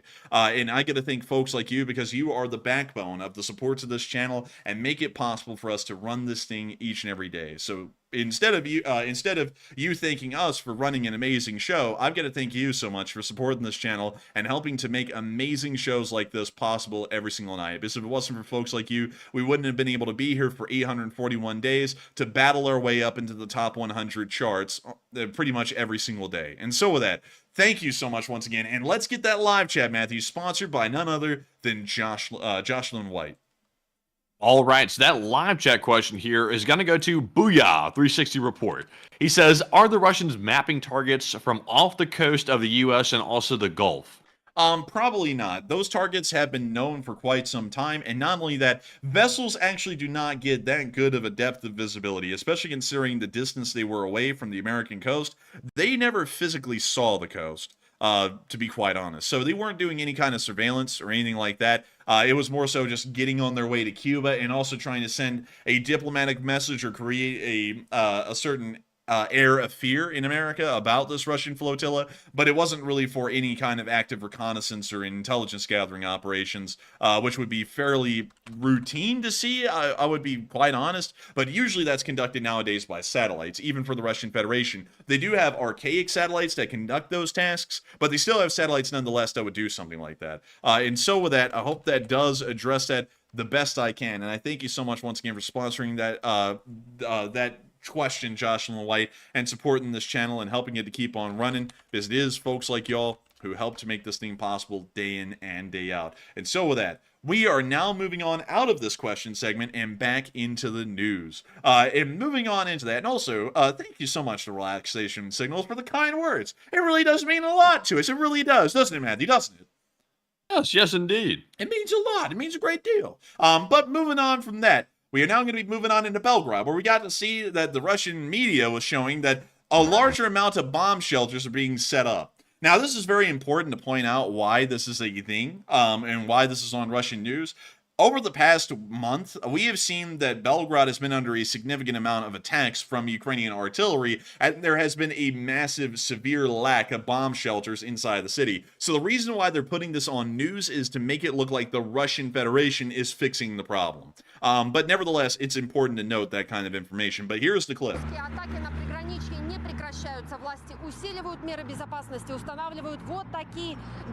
I like how it's just two dudes moving like a 2-ton concrete bunker around on their own. Moving right over here, Bliat. Dude, this is about to turn into a live leak. This is 100%. Обстрелы каждый день у нас тут. Let's ask this old lady. What do you think about this bomb shelter? Blood street. Oh, dude, this kid's He's got in the the low whip. rider. Bro, this kid's He's got the whip. rims. Oh my god, he's got the whole Hudson and everything, dude. Jeez. Детей надо укрывать. And when you see Pimp Daddy, right? Dude, who's the father of the Вот kid. недавно мы гуляли. He's wearing that ape shirt because, man, when the Russians get bombarded, they go ape. You know what I mean? Пилотник летел, а вот прятаться негде. Вот они кружат. He's out of breath like he just ran a mile. Жители здесь живут, ходят в центр. Oh, look, it's the wannabe army man. Dude, it's the local it's the local security guard. Dude, I like the hat that he's got. It really accentuates the baldness. I appreciate it. В магазины. И при, как говорится, угрозе бегут, но не успевают, потому что здесь же нет промежутки большие. He's acting like he's gonna be a little sauced. He's been on the juice. Не раз спасали во время обстрелов. Укрытия помогают. Я недавно попала под обстрел прямо на площади. So wait, hang on. I gotta ask, what does Higgin? What does that mean? Like, what does that Man, mean? I'm waiting for the incoming simping comments in the chat. It's coming in a second. Just rest assured. Oh, dude, you know it, man. There's gonna be people in the chat going, "Ooh la la!" No. We're not having none of that. Ну, прям над головой взорвалась, забежала туда, сразу душа успокоилась. But I still want to know, what the hell does that mean on that shirt, though? I've never, hang on, let me go type that in. Hygge. Let's see. So, no joke. It's an actual English word. I'm not even kidding. Apparently in Danish, it's an actual word for fun. Like, it just means fun. But, let's see. Hygge is often about informal time together with family or close friends. So that is something new for me. I mean, so interesting. Anyways, it's Norwegian, they say. Страшно, честно. Место установки модулей жители выбирают сами, производят защитные конструкции на белгородских заводах. Укрытия, устанавливаемые у нас в районе, имеют стандартные размеры 4,20 на 2,40. Они у нас we got Dracula out here commenting on the bunkers. изготавливаются в течение суток. Ну, сейчас мощности завода хватает, чтобы изготавливать 5 укрытий в день. До конца рабочей недели в Белгородский район привезут еще 20 модулей. Like, I just saw that in the comment section. What is that? Дубовое, Майский, селах Таврово и Oh. Беломестное. Did you see that? Like, Yeah. I don't know if I'm blind or anything, but that just came off really bad. But anyways, moving on from that, and out of that little bit of news, the chat has now devolved into absolute debauchery. We're now going to be moving on into Shevakina, where we got to see some explosions occurring inside the town, apparently from Ukrainian attacks. And you can see the fires right here and the explosions on the ground, and that's the end of that clip. But still, really interesting to see, and nice to know the Ukrainians are conducting deep artillery strikes. Meanwhile, in the area of Hloboke, we did get to see some Ukrainian attacks that were occurring around the area, specifically with an M113.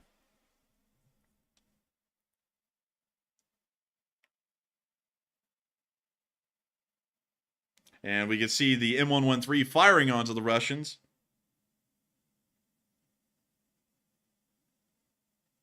In this video, the Ukrainians absolutely smashed the Russians in the ground. I mean, they are blowing them away, Bliat. And we can now see... Oh, dang! Oh, that was close, dude. And we can see it... Have you ever tried to do it in, like, the voice of the United 24 fellow that, like, voices over those? And the Russians, they run to the field, and they cannot get away from the big Ukrainian bombs. In Ukraine, it is very important to remember that the M113 is simply the best in the world. It is an armored personnel carrier that was designed by America but made great by Ukraine. Check it out as it blows up a Russian or something like that. It's like... Yeah.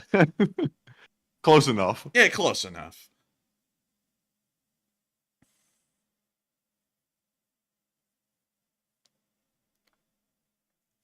And they really got pounded.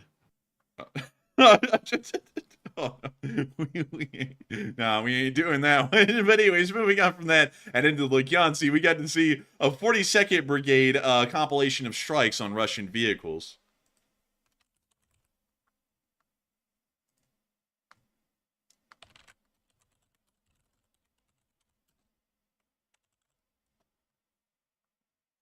And we can see them obliterating everything. And another Bobcat. I'm sorry, another excavator. And another one. And you can just see that while the Russians are trying to dig in and make defensive positions, a lot of the special equipment vehicles are getting obliterated. We see a Euro 4320 getting blown up right there.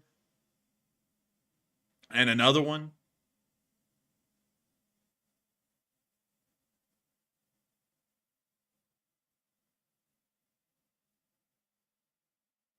And we got another one coming in and hitting dead on the nail.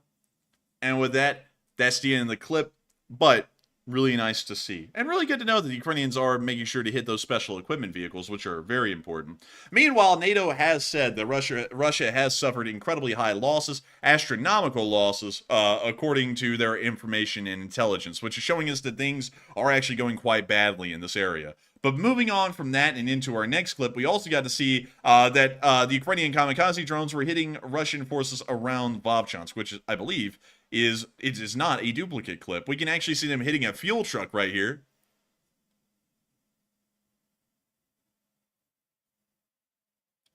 And we see them hitting again.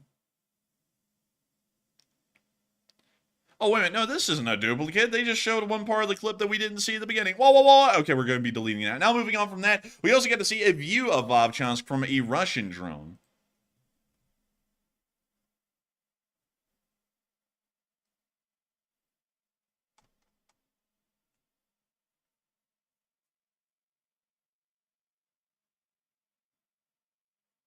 They've really flattened that place out. It looks like it's been leveled by a nuclear bomb or something out here. Man, it looks like Detroit. Man, the Detroit people are going to go berserk again. Man, wait until you run for president, you bastard. Like, we'll get you then. And, well, that's if Detroit's even around by then. But anyways, we got to see that the destruction is, of course, pretty significant. Russian fire and Ukrainian artillery fire equally has destroyed the area. We can also see the meat packing plant over there to the left.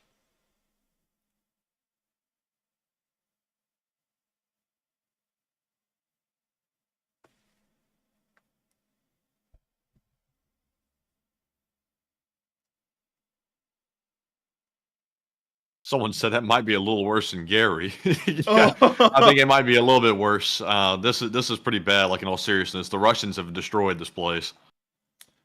Man, goodness. And look, you can even see the church down there has been largely obliterated. From what we understand, the church has remained within Ukrainian control during the entire battle, meaning that the decimation that we see there was most likely caused directly by Russian artillery.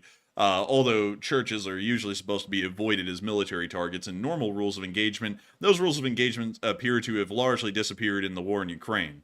But moving on from that clip, we are seeing that the Ukrainians are holding incredibly strong as the destruction of Vovchansk is only becoming greater and greater as time goes by. But moving on from that and into our next clip, we also get to see that the Russians have one of their IFVs hit by the 10th Mountain Brigade in this area. All right. Don't touch me! Hey, didn't a lot of people say that about Weinstein? Like, I'm just wondering. Oh, whoa. Dude, the song said, "Don't touch me!" It's like, hey, dude, like, I think a lot of people can get on board with that. But anyways, we can see the drone slamming right into the side of that IFV. Oh. Wow, Dude, that they went up in a gone. big blaze. They must have had a few mines or something hanging off the side. Apparently. Because that thing went up in a blaze. And, okay, well, that's the end of the clip, pretty much. And with that, we are now moving on into our next clip, a little bit further down the line, and in the area around Sukhoi, where we got to see that the Russians had a last stand against some FPV drones. But sadly, that one's been deemed a little too spicy, so we can't show that one. But moving on down to the area of Makivka, we did get to see the 58th Brigade conducting some drone operations. Check this out. Pretty cool. Pretty neat. Pretty cool. I like. Pretty cool. I like. Hit that like button, by the way. But moving on from that and down the line into the area of Bielorivka, we also get to see the Russians shooting down a drone with an AK. This is actually a pretty impressive clip, so I just had to show it. But here's the clip.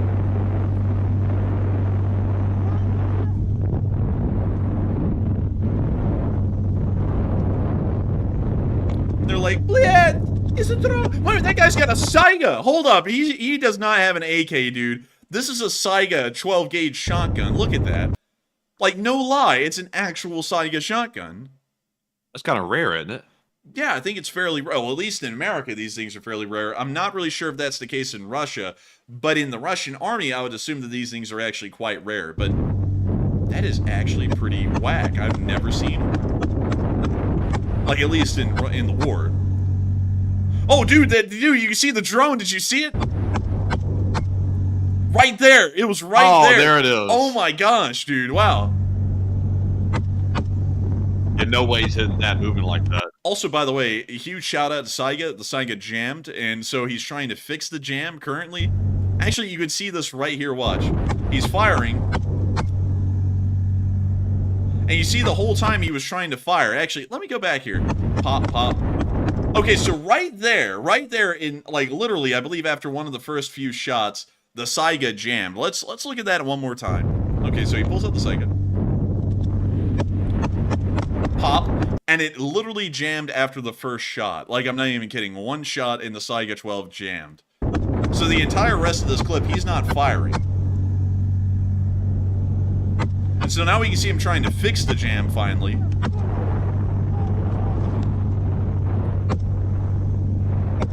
And he still hasn't fixed it.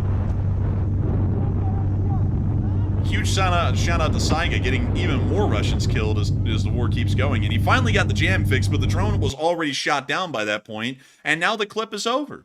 So, hey, huge shout out to Saiga. They're doing some great work out there helping out the Ukrainian armed forces. Moving on from that and into our next clip near Fedorivka. Also, by the way, I feel like a whole bunch of people, Matthew, who own Saiga shotguns right now in America are probably on a watch list because the poor performance of that Saiga shotgun is very telling. But anyways, moving on from that, we did get to see a Ukrainian drone delivering even more drones to a frontline position. We're going to be muting the gurgling in the background, whatever that may be.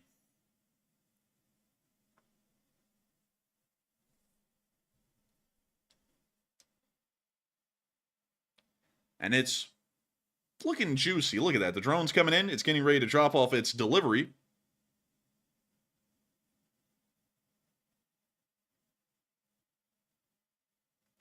He said, go down. Yes, perfect. And they dropped it off, and there they go. A fresh drone. Literally delivered to them. It's like Amazon Prime, but it's really not. It's even better than Amazon Prime, Matthew. It is, I don't know. But anyways, moving on from that and on out of that clip and down to the area of Chasiv Yar, we also got to see that a Ukrainian Cossack armored car actually saved an entire crew of soldiers from getting blown up from an anti-tank mine. It was able to tank the hit and keep going. So here's the clip when you see the Cossack getting hit right here. And of course, the vehicle is knocked out at this point.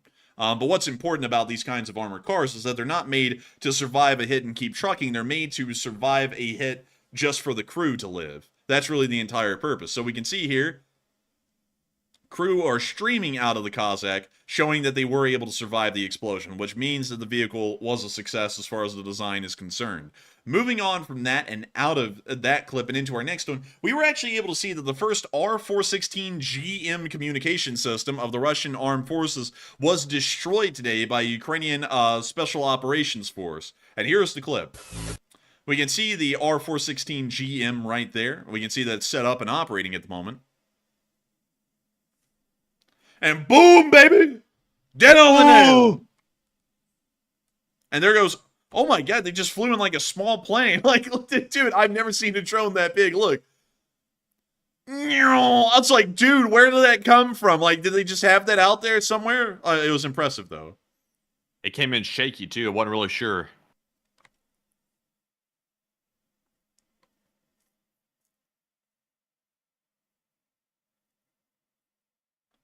And we can see the communication system kind of exploding a little bit there, and that's the end of that clip, but really nice to see. Moving on from that and into the Avdiivka front, we were able to get a little bit of information about the Atom unit going all the way. I don't know what the beginning part of the clip was, but luckily we had it muted. And then luckily we muted the rest of it because they got those new Nokia Arabic trap remix beats going on. As it appears that the drone went straight through the entire APC.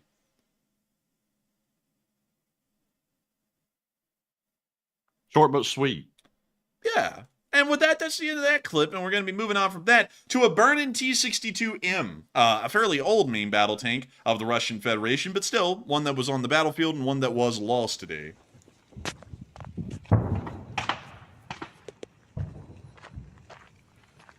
Man, that thing be cooking.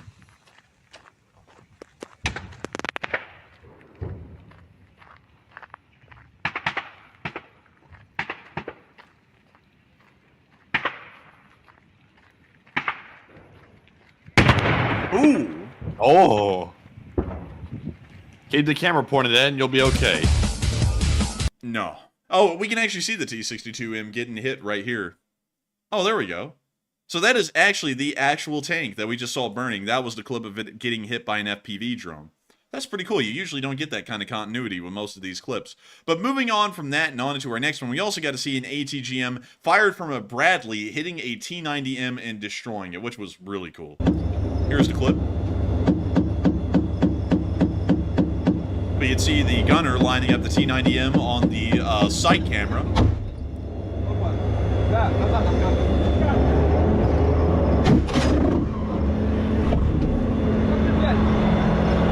A little fire broke out, but it's all good.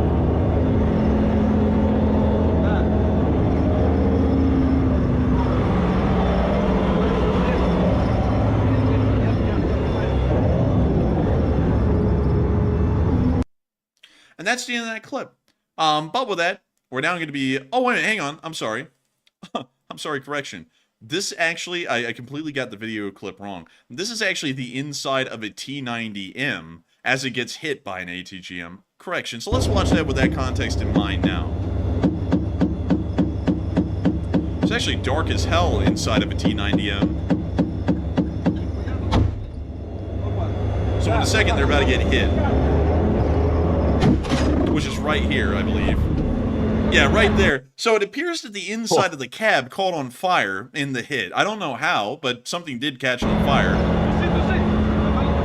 That dude literally like stuck his whole head in the fire. Like, what happened out here? Dude, he said, "Hey, what's this then?" Like he sat there and looked straight at it. Shoved his whole face in the fire.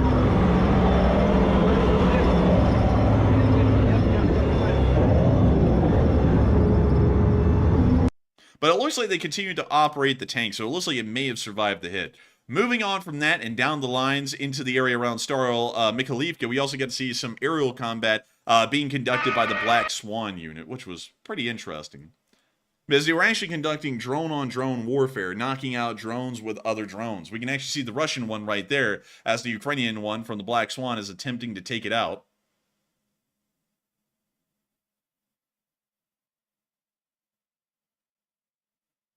And we can see them lining it on up.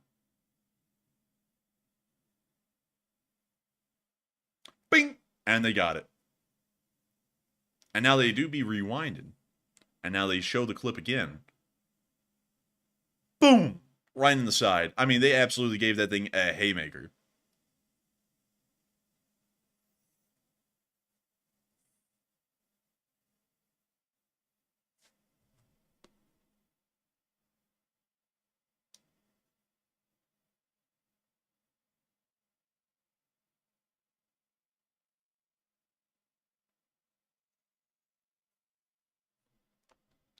And with that, that's the end of the clip, but really nice to see them taking down that drone.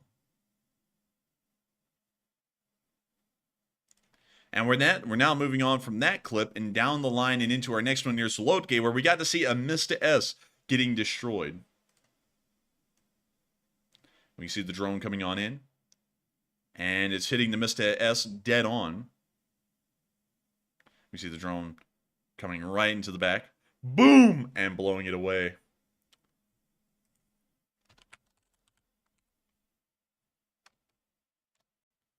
That thing is cooking.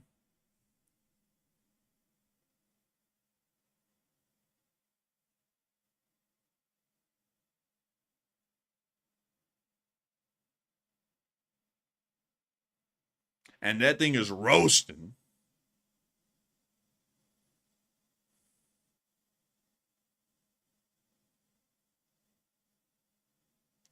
And with that, that is the end of the clip. But very nice to see another Mista S being destroyed, as Mista S's are incredibly rare. There's only about, I believe, 300 of them that were originally in service, and a large number of them have been destroyed. But moving on from that and on into our next clip in the Southern Front, we also got to see a Zala observation drone being hit by a remote detonated drone. We've never seen this before. This was conducted by the 1st Tank Brigade, which we've rarely ever seen in service, but it appears to be a new kind of a weapon system.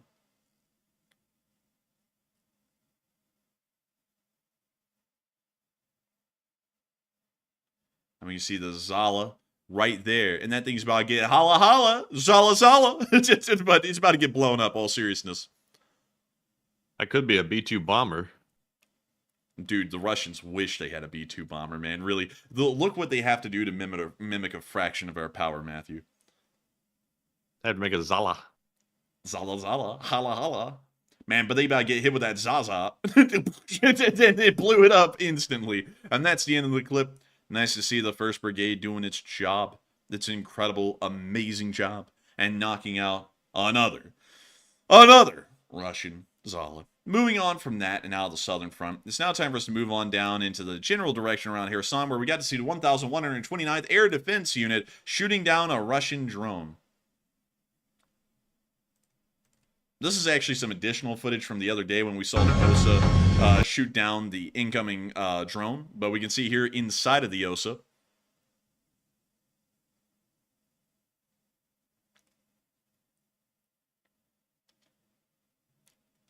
And that's the end of the, oh, whoa, wait a minute. Oh, now we can see them firing. And there it goes. There goes that wonky little missile from yesterday.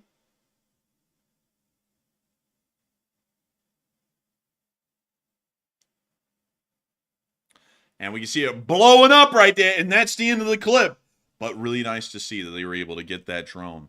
And so with that, moving on into our next little bit of news down in Sevastopol, we got some proof from the other day. Y'all remember when I said yesterday that the ATACMS attacks were targeting and damaging S-300 and S-400 sites around Belbek Airfield in Sevastopol? Do you remember that, Matthew? Do you remember that?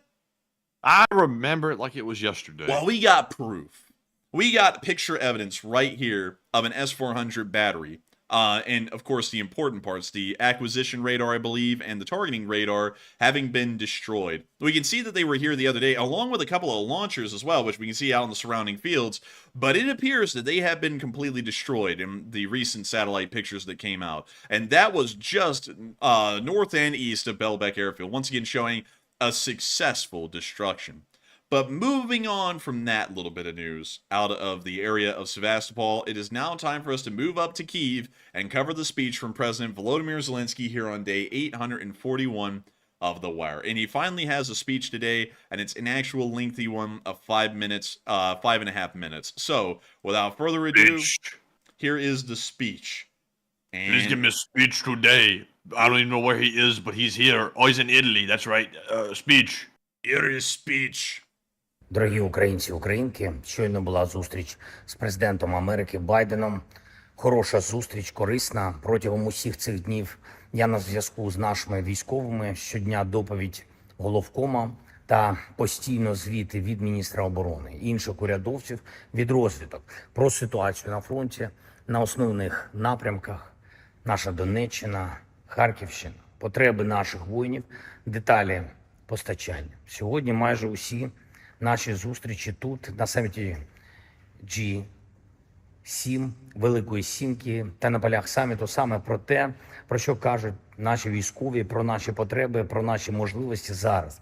Якщо постачання буде достатнім та вчасним, з усіма лідерами ми говоримо про прискорення відправки в Україну заявлених пакетів. Зокрема, говорили щойно про це з президентом Байденом. Говорив також сьогодні з Джастіном Трюдо, прем'єр-міністром Канади, про нову підтримку. Дякую, Джастіне. Також була зустріч з Ріші Сунаком, прем'єр-міністром Британії, теж буде плюс постачанню. І зустріч з Фуміо Кішідою, прем'єр-міністром Японії. Хороша зустріч була із Джорджією Мелоні, головою Ради міністрів Італії. Я дякую тобі, Джорджія, за цей змістовний саміт, за всю підтримку для України, для українців, для захисту наших дітей, сімей в Україні, усіх тих, чиє життя під ударами російського терору. Головний результат для нас буде більше ППО для наших міст. Петріоти – це вже фактично українське слово. Буде більше техніки та інших необхідних речей для фронту. Вирішено і щодо використання російських активів на користь України, і є перший вагомий крок «сімки» щодо 50 мільярдів доларів. Дякую. Є дві безпекові угоди. Історичний результат зі Сполученими Штатами, двостороння безпекова угода, яка виводить наші відносини на рівень справжнього союзництва. І це найсильніша угода з Америкою за всі 33 роки нашої незалежності. Є юридично зобов'язуюча частина угоди, є абсолютно корисні деталі по ППО, по літаках. Ми зафіксували, що Америка допомагатиме Україні в постачанні ескадрилій, винищувачів, стільки винищувачів, скільки потрібно Україні. Будемо над цим працювати. Говорив з лідерами і про прискорення підготовки пілотів. Що важливо, в угоді з Америкою тепер зафіксовано, що буде підтримка України і у час війни, і в час миру. Реально довготривало. Ми однаково бачимо мир, справедливий мир для нашого народу. Я дякую вам, пане президенте Байден. Дякую обом партіям та палатам Конгресу. Дякую тобі, Америко. Сьогодні ж є дуже перспективна безпекова угода з Японією. Це перша така угода з країною з-поза меж НАТО, з Тихоокеанського регіону. Ми взагалі вивели відносини з Японією на такий зміст, який мають далеко не всі європейські країни. Україна дуже це цінує. Ми працюємо разом і в безпековій сфері, і в політичній, і в економічній. Зафіксовано 4,5 мільярди доларів підтримки від Японії на цей рік. Ми зацікавлені також, щоб Україна та Японія були максимально партнерами у відбудові, в поверненні нормального життя нашим людям. І це буде. Ми про це також домовились. Шановний пане прем'єр-міністре, дорогий Фуміо, весь японський народи, я дуже вам дякую. Зараз вже 7 безпекових угод з усіма країнами сімки, загалом вже 17 угод, вони всі підписані, ще 10 ми готуємо до підписання.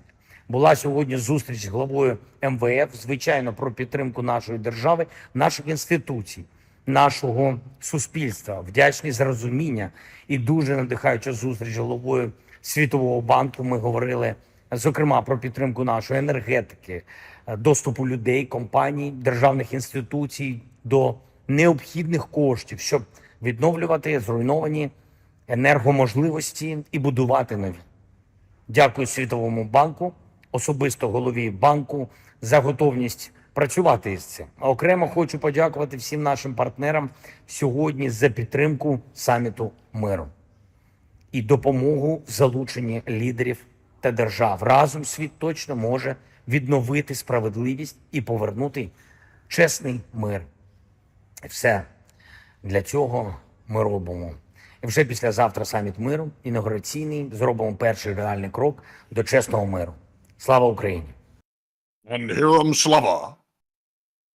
You're muted. Shit, you're on, Slava. But with that, that is the end of this speech from President Volodymyr Zelensky here on day 841 of the news of the war in Ukraine. And that moves us on into our second segment of this stream, where we get to talk to all of y'all. And of course, we get to talk to y'all about anything and everything. We get to talk to y'all about hood reviews. We get to talk about incredibly fun things. Anything and everything y'all want to talk about. And not just hood reviews. I mean, I know I only brought that up as the only example, but there are others. Suburb reviews, food reviews, places, things. I don't know. Like, you can talk about anything you want. Like, but we will talk about it because it's always incredibly fun, and we always have a load of laughs in this segment. But before we get into that, though, I do want to give a massive thanks to everyone who has been watching the stream so far. Of course, don't go anywhere. We still have an incredibly fun segment left to go. It's just that it won't be on the news specifically. But at the peak tonight, there were 10,000, well, actually, I believe there was 10.7 thousand people here at the peak of the stream tonight. And 60,000 people have watched this stream at this point as we're shifting from the news segment into the question segment. I've got to say that we are entirely honored again to have all of y'all here with us tonight and continuing to watch this news and enjoy it greatly. It means a lot to us. Y'all do not know how much it means to us. And I thank you so much, all of y'all, once again, for picking this channel. I don't know why y'all pick it. People say that they pick it because it's entertaining. Some people say that they pick it because it's well-informed, that it has news that they're not hearing elsewhere. I don't know what your particular reason is for watching this, to the specific viewer who is listening to this right now, the thousands of y'all who are listening to this right now. But I want each and every one of y'all to know that we are so thankful and so grateful to have y'all here. Not only that, y'all are the most amazing community that it can be seen on the internet. Truly the greatest. You can travel far and wide and look high and low for a community like Lee Spring Army, and you will not find one. I'm not even kidding. That's not just to say that just because this is the community of our channel. This is to say that to say such a thing because I've been around the internet my entire life. I grew up as the first generation that had access to the modern internet. And there was never such a community that I came across like this one. And that's such an incredible thing, is that Matthew and me have been able to have a good guiding influence on this community to also shape it into what it is. And I got to thank all of y'all so much once again for being here with us tonight, continuing to watch and enjoying this channel, because y'all mean the world to both Matthew and me, and we're grateful to have y'all here again with us tonight in the unbelievable thousands. And so with that, I hope that does at least give y'all a huge thanks for being here. And Matthew, take it away. What else do we have? All right, so moving into our final question segment of the night, we have one last poll to address. And this one says, Zelensky says China has assured him that they will not sell weapons to Russia, and Zelensky invites cooperation from China. And what are your thoughts? 48% said, it's a good attempt, but Zelensky should be careful. While 32% said Zelensky should leave China alone, and 11% said Zelensky can get China on his side. And one thing I want to rule out right now is China will never truly be on Ukraine's side, because Ukraine currently is aligned with Western interests. They're currently wearing down the Russian military, and China is allied with Russia because it's an alliance of convenience, and China will never help out Ukraine in a way that means they're going to win the war. That simply will not happen. In my opinion, Zelensky should leave China alone, because even if China tried to make it seem like they were going to work with Ukraine, all China is going to end up doing is enslaving them to the Belt and Road Initiative, like they've done literally every other country, and that will be the ultimate doom of Ukraine. So, to me, I'm definitely with the 32%. Zelensky, I think he has like hope in the back of his head that maybe he might see China as maybe a financial resource, and that is simply not the case. If he doesn't see it yet, China does not allow countries to benefit from them without China becoming basically in charge of that country because of financial reasons. So, I'm staunchly within the 32%. But Enforcer, what say you? I would have to be within the 32% as well. Zelensky should leave China alone completely. China is an anti-Western adversary, and it is the nation who leads the anti-American sphere. It is the one. So getting the Chinese on Ukraine's side is not a good deal. I'll be quite honest with y'all. It's actually not a good look when Zelensky says, I spoke with Xi. I'm like, why the hell did you do that? Like, what are we giving you all weapons for? Like I'll be entirely honest. That's my knee-jerk reaction to hearing something like that, is the Chinese are the exact antithesis to the West. And I don't see China giving weapons to Ukraine. I see us giving weapons to Ukraine. So who gives, like I understand that Zelensky is trying to play a diplomatic game to make sure that they don't get in on the war. But the thing with that is it just does not sound good when the Ukrainians are talking to the Chinese on a direct level. I'm going to be entirely honest about that, at least in my opinion. It's great to hear that he says that they're not providing weapons or economic support to the Russians, but who's to say they're telling him the truth? They don't have to tell him anything. They can lie to him if they want. So why in the world would they be inclined to tell Zelensky what they're really doing? I just believe that they should leave the Chinese alone. There's nothing good that comes out of a connection with the People's Republic of China, and it's not a smart move to deal with them. And so with that, And also, we know that China is lying because there's been reports and also reports mainly that have come out that have said that China is providing dual-use goods to Russia. So it's not like it's a secret or anything like that. And also, it's not too far-fetched to think that since China is allied with Russia and they have a quote-unquote no-limit partnership, that they are getting some type of aid in the background, even if you did not have the reports saying that. It's just common sense that they're giving them something. So, Zelensky is walking a fine line. I know he wants China to stay out of the war. He doesn't want them to provide stuff to Russia, but he's kind of burying his head in the sand a little bit because we know that China is giving stuff to Russia. And the only thing I could see here is Zelensky's hoping that China might give them some money or something. That's the only thing. And China, if they ever do that, like I said, they're going to be permanently indebted. Ukraine will be to Russia or to China, and it'll not end well for Ukraine at all. I would have to agree with that completely. Matthew is right. That is the way that the Chinese operate in the world on a foreign policy level, and it is not a smart thing to even try and align with the Chinese. Being completely honest here, just being completely unfiltered, or not even align with them for that matter, just to have dealings with them of really any kind.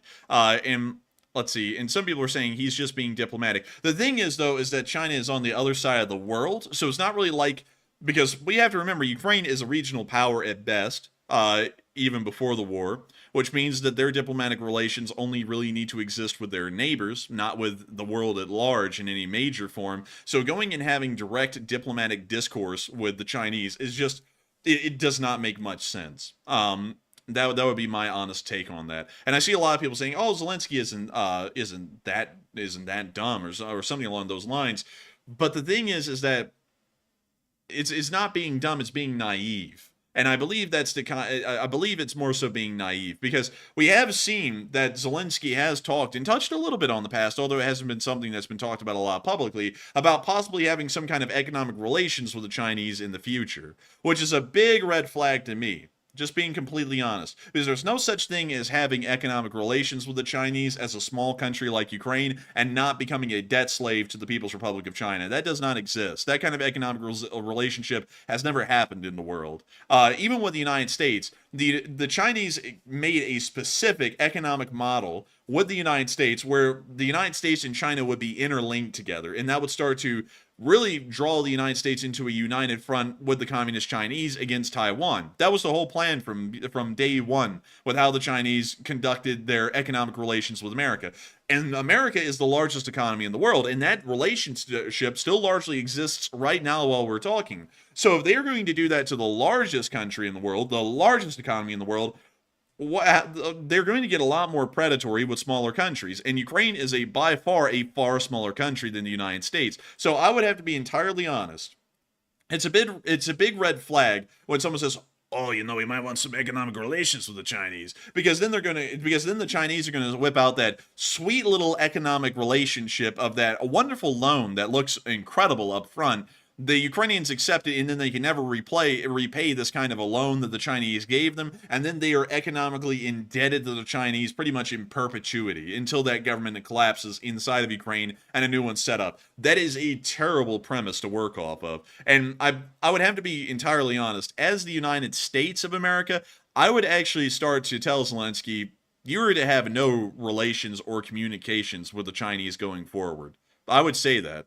Because right now, we have to consider the strategic image that we're dealing with in America at the moment. And of course, it's not just an American strategic image, it's really a Western strategic image that applies to the rest of Europe and North America, and also East Asia as well. We are currently attempting to contain the Chinese at this moment. We are building massive defensive chains along the islands that exist in the East China Sea, the South China Sea, and as well as the Yellow Sea and the Sea of Japan, to try and contain Chinese growth and influence around the globe. That is what we were trying to do. The Chinese are not a friendly force to the West or to Western interests. They are an openly hostile force to our interests globally.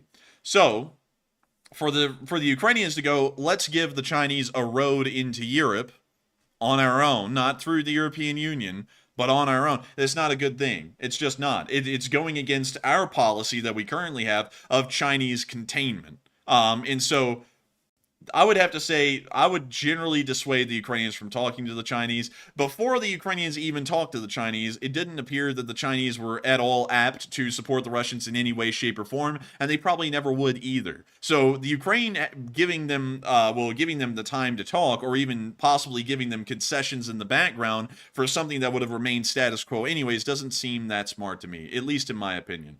But with that, I hope that does address that the best I can. And with that, we are on to the next one. All right, and with that, we are fresh out of poll questions. So we're new. Whoa, Jack! Whoa! Let me stutter my way into the super chat segment, and this one goes to James Dunn, and he puts in a $20 donation. And thank you very much, James, for that support. He says, "How many Patriot systems does Ukraine have right now?" And I think the USA just sent 2 systems, and Germany sent 3, if my count is right. And also, how many Patriot systems do you think Ukraine would need to protect their skies and LSA? I would say that the Ukrainians probably need about 7 to 10 Patriots to defend their skies. That would be a pretty solid number to go with. And so going off of that, I would have to say... It sounds as though we're already fulfilling a large amount of the Patriots that they need. They have 5 of them. They already have, I believe, 3 of them. So that means that they have now 7 active. I believe one of those have been damaged and knocked out of action, so they actually have about 6. But with about 4 more Patriots, they would be able to defend their skies completely against most major Russian air threats. Then you would have to get different kinds of air defense systems to deal with the Shahed drones. But generally, you can deal with those with technicals because they're such a large target moving at such a low altitude at such a slow speed. You can really just shoot them down with machine guns, and quite effectively at that. So with that, I hope that does address that the best I can. And I've seen some people agreeing with me in the chat, and some people disagreeing with me in the chat before we move on to the next one about my statements on the Chinese and saying, hey, we kind of sound like dictators if we were to tell Ukraine not to talk to people. Well, don't we already kind of tell them what to do and what not to do? You know, and why in the world would we tell? Okay, so let me put this out there as far as the sphere of influence thing goes. The United States has to be the guidance to the Western sphere because we're the largest member. It's not because we're better. It's not because we're greater. It's not because we're just mentally more competent. It's just because we're the largest one. And for that reason, we're the leader of the sphere, just like China's the leader of their sphere because they're the largest and most powerful one. So going off of that, why in the world would we let potential members of our sphere, and not only that, potential members that we're investing heavily in tens of billions of dollars in military equipment and billions of dollars of economic support, and really in the tens of billions, and all of our Western allies are as well, to give to Ukraine for them possibly to start allowing the Chinese a foot in the door for them to completely reverse all of the efforts we made and then draw Ukraine into a Chinese sphere, which is completely opposite of what we're working on right now. Why would we do that? That would not make a lot of sense. Because you have to understand, the reason why we get to tell them things, and the reason why this would be one of the few times that you get directly tell them, no, don't do that, is because we're providing them with a massive amount of weapons. This isn't this is a humanitarian mission. This is a mission to support our strategic interests. We aren't giving these weapons to them in the tens of billions of dollars to sit there and have them go, oh, well, if Zelensky wants to talk to the Chinese and then possibly get indebted to them and then become a part of the Belt and Road Initiative, why not? Let them at it. That's stupid. Like, I'm just going to be completely honest. That would be a very stupid foreign policy approach. And that would be really throwing away tens of billions of dollars for the Chinese to get it in exchange. And we would get nothing out of that. And that does not make any sense at all. Now, as far as Zelensky talking to the Chinese, it's not doing anything good and it's not doing anything bad right now. It's just talks. But there's a potential for a lot bad to happen out of it because China can say whatever they want to him. They can say whatever they want to China, and he has no impact on the Chinese decision-making, and he does not have any impact, and China does not have any impact on Ukrainian decision-making because right now they're in 2 completely separate tracks, 2 completely separate spheres. And so for that reason, Ukraine going, please don't give weapons to Russia. What incentive does China have to adhere to that? It's not like they're economically tied into Ukraine or Ukraine has massive sway on the Chinese economy. If anyone would be able to tell China that, it would be us in America because we have massive economic sway over the Chinese just like they have over us. And we could say, we'll blow up this whole damn economic system that we have going on right now if you give a single weapon to the Russians. We, as the United States, are in the position to say that to the Chinese and actually have the enforceable power through economic disparities or economic trade disparities for the Chinese to go, okay, we won't. Or we won't, but then we'll give them a little bit in the background, but not enough to piss anyone off and then completely tip the scales. But with Ukraine saying something to the Chinese, all that opens the door for is for the Chinese to go, oh, you're right. And also, we want to be friends with y'all. And so would you like this loan? Would you accept this gift? And then that just screws us over. Because the Ukrainians dealing with the Chinese on their own could easily, and also we have to understand, Ukraine is in a position at the moment that any support is better than no support. And so going off of that, and a lot of people are saying, oh, Zelensky would be smarter than that. I'm just saying, let's go through a hypothetical scenario here. Any support is better than no support, right? So the Chinese sit there and say, you know what, we're going to give y'all a loan, a nice, big, juicy loan to help build defense industries inside of Ukraine. That sounds pretty nice, doesn't it? And then a small loan of $1 million. And so, yeah, something like that. And so Ukraine goes, oh, that's brilliant. Thank you so much. China's on our side. Look at them. Isn't that great? Ukraine builds these defense industry facilities. Then China sits there and goes, okay, it's got 25% interest on that loan. We'll need it paid back in 5 years. And then Ukraine goes, oh, shit, we could never repay this, ever. Like, we can't. We're going to default on this loan. And so then, come 5 years' time, even when the war ends, the war will be over by that point. And Ukraine will probably be moving fairly well into being a Western country by that point, or will be a member of NATO and the EU by that point. But the Chinese have already, at that point, by giving that loan, have given a backdoor to the to get into the Ukrainian system. And so, finally, in 5 years, the Ukrainian state government defaults on that loan. And then the Chinese go, oh, you defaulted on the loan. Okay, well, if you do not do what we want, we are going to take over all of those defense industries in Ukraine, or we're going to shut them down and stop funding them. And then the Ukrainian government the Chinese government has the Ukrainian government by the balls from that point forward through the rest of time until the Ukrainian government collapses and defaults on those loans. That is what the Chinese, by the balls. I mean, like, really, I'm like, not to use explicit language there, but they literally would have the Ukrainian government by the balls at that point for the rest of all time. That is not a good position for the Ukrainians to be in. And I'm seeing a lot of people saying, oh, now I'm seeing, there's some sense to what you're saying. And there is, because the only thing that can come right now out of the Ukrainians talking to the Chinese is negative consequences for our interests. That is all that can come out of it. Nothing positive is going to come out of it because they don't even have a relationship to begin with. So that would be my take on this. It's not a good thing for them to be talking to the Chinese. I would generally dissuade them from talking to the Chinese if I was in a position to do that, because it only opens up a backdoor for not so fortunate consequences. And so with that, I hope that does address that well. And I see some people disagreeing with me. And a lot of people are saying Zelensky would be smarter than that. And sure, yeah, he would be smarter than that. But another thing that some of y'all aren't factoring in with that, and I'm not saying that y'all are wrong or anything, but the Chinese are masters of psychological warfare. That is the way they do things. It's their magnum opus. That's how they work in the world. It doesn't matter whether Zelensky's a smart guy or not. It matters if the Chinese are cunning enough to be able to make him accept a deal like that.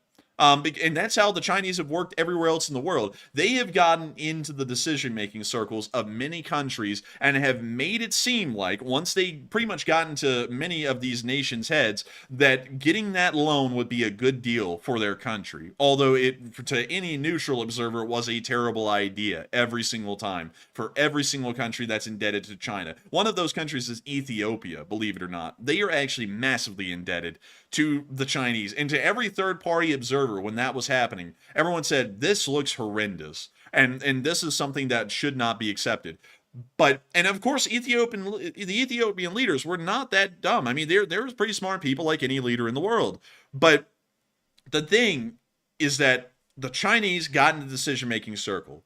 And they sat there and started to make the Ethiopians think, look, America and everyone else isn't a big fan of y'all, right? Like, they hate y'all. Like, the Western world doesn't want anything to do with y'all. Y'all are never going to make it out of here. Like, y'all are never going to make it out of the pits of despair, out of this economic stagnation. The only people who can bring economic prosperity to you is China. And look, the economic prosperity is going to flow so great once we become friends with y'all and we give y'all this money in this form of this loan, that y'all will be able to pay this back rapidly. I mean, y'all just have to accept the money and y'all will be free. I mean, we are just helping y'all out to help y'all out because we are great people. And the Ethiopians went, oh, that actually sounds pretty good. And then they went with a loan. And now look at them. They are indebted to the Chinese through and through, just like Uganda. Uganda's a similar situation just like that. It doesn't matter if Zelensky is a smart leader or not. The Chinese government is a master at pulling the wool over people's eyes and making them think that they are nothing but a benign country out there, a good citizen neighbor that has nothing more than the best interests of the world at heart. Although they do have a plan to grow their sphere where it can rival or trump the Western sphere that currently exists at the moment. That's how they work. Like, I'm not saying that just to make it sound like the Chinese are some backdoor boogeyman who are you can't trust. That is actually written. They actually say this stuff in the plenums of the People's Congress. You can hear them say this if you want to. If you want to go find the transcripts, that's how the Chinese Communist government works.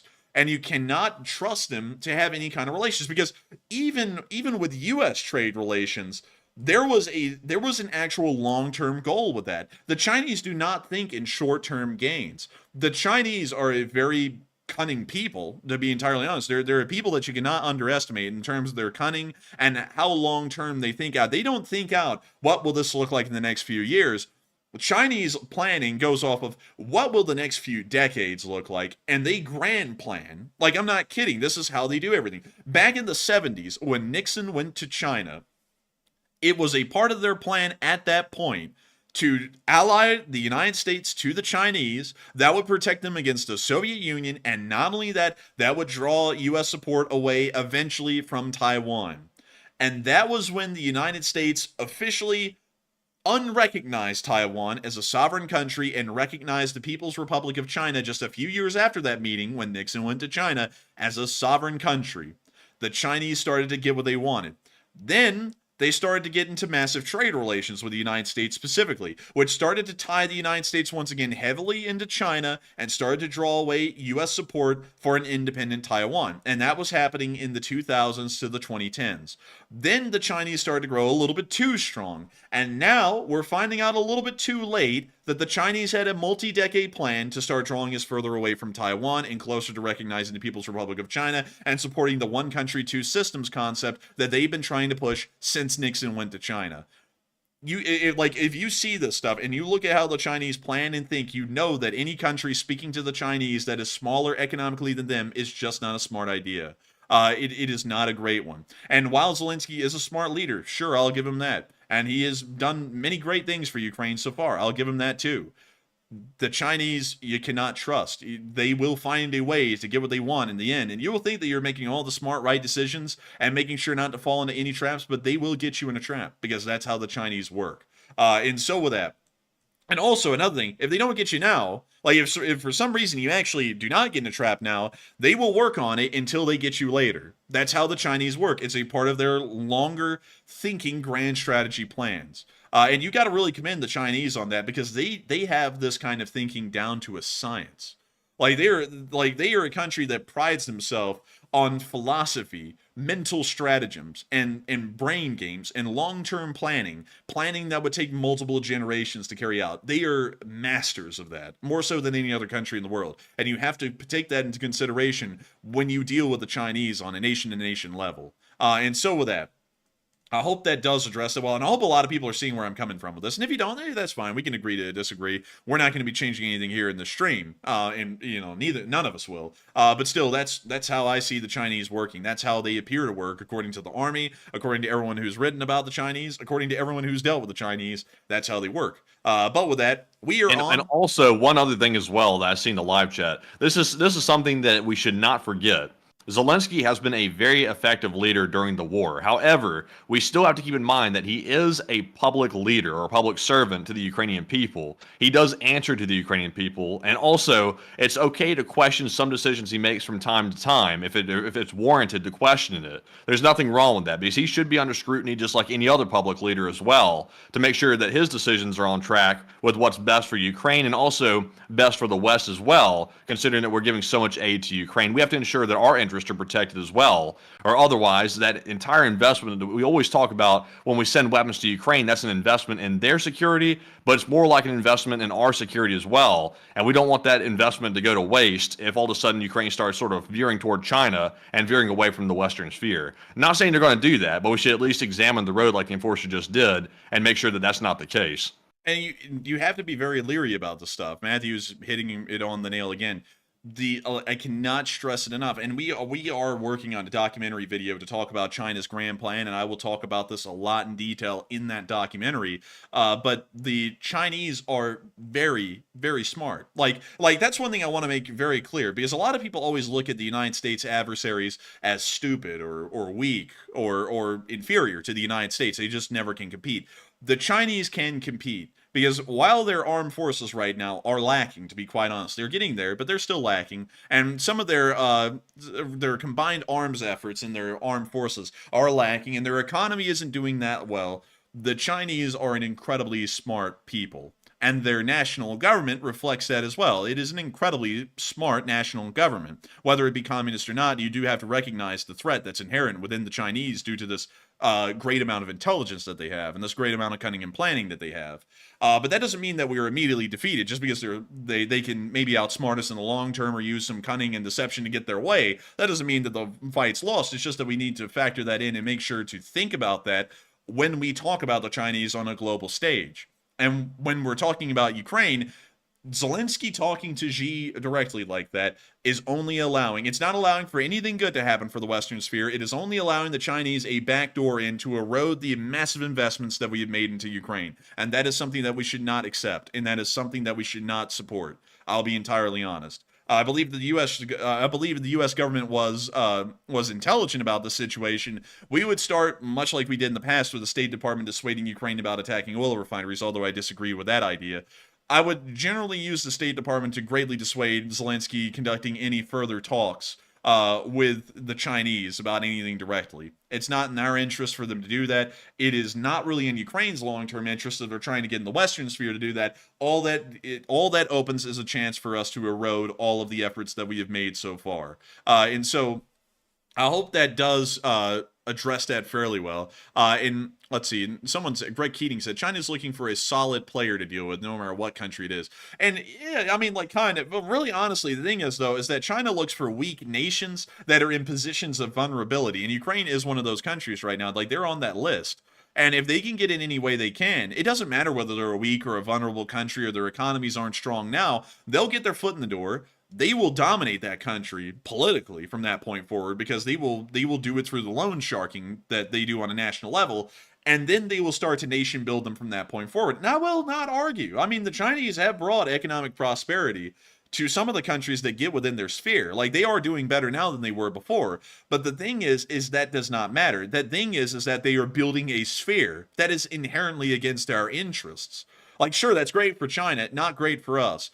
We are actively trying to disrupt that or stop that because we do not want a risk to be posed to the Western sphere. And so, going off of that, that's what we have to keep in mind with Ukraine. And we have to make sure that they do not talk to the Chinese. If they want to talk to anyone about the Chinese delivering weapons, they need to be talking to us.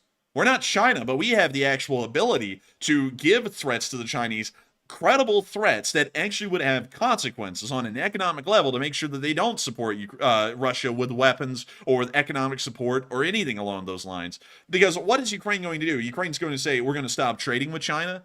They hardly trade with them at all anyways. And any trade that they have is such a low monetary figure, it wouldn't have an impact on the Chinese. On the other hand, the United States conducts hundreds of billions of dollars of trade with the Chinese annually.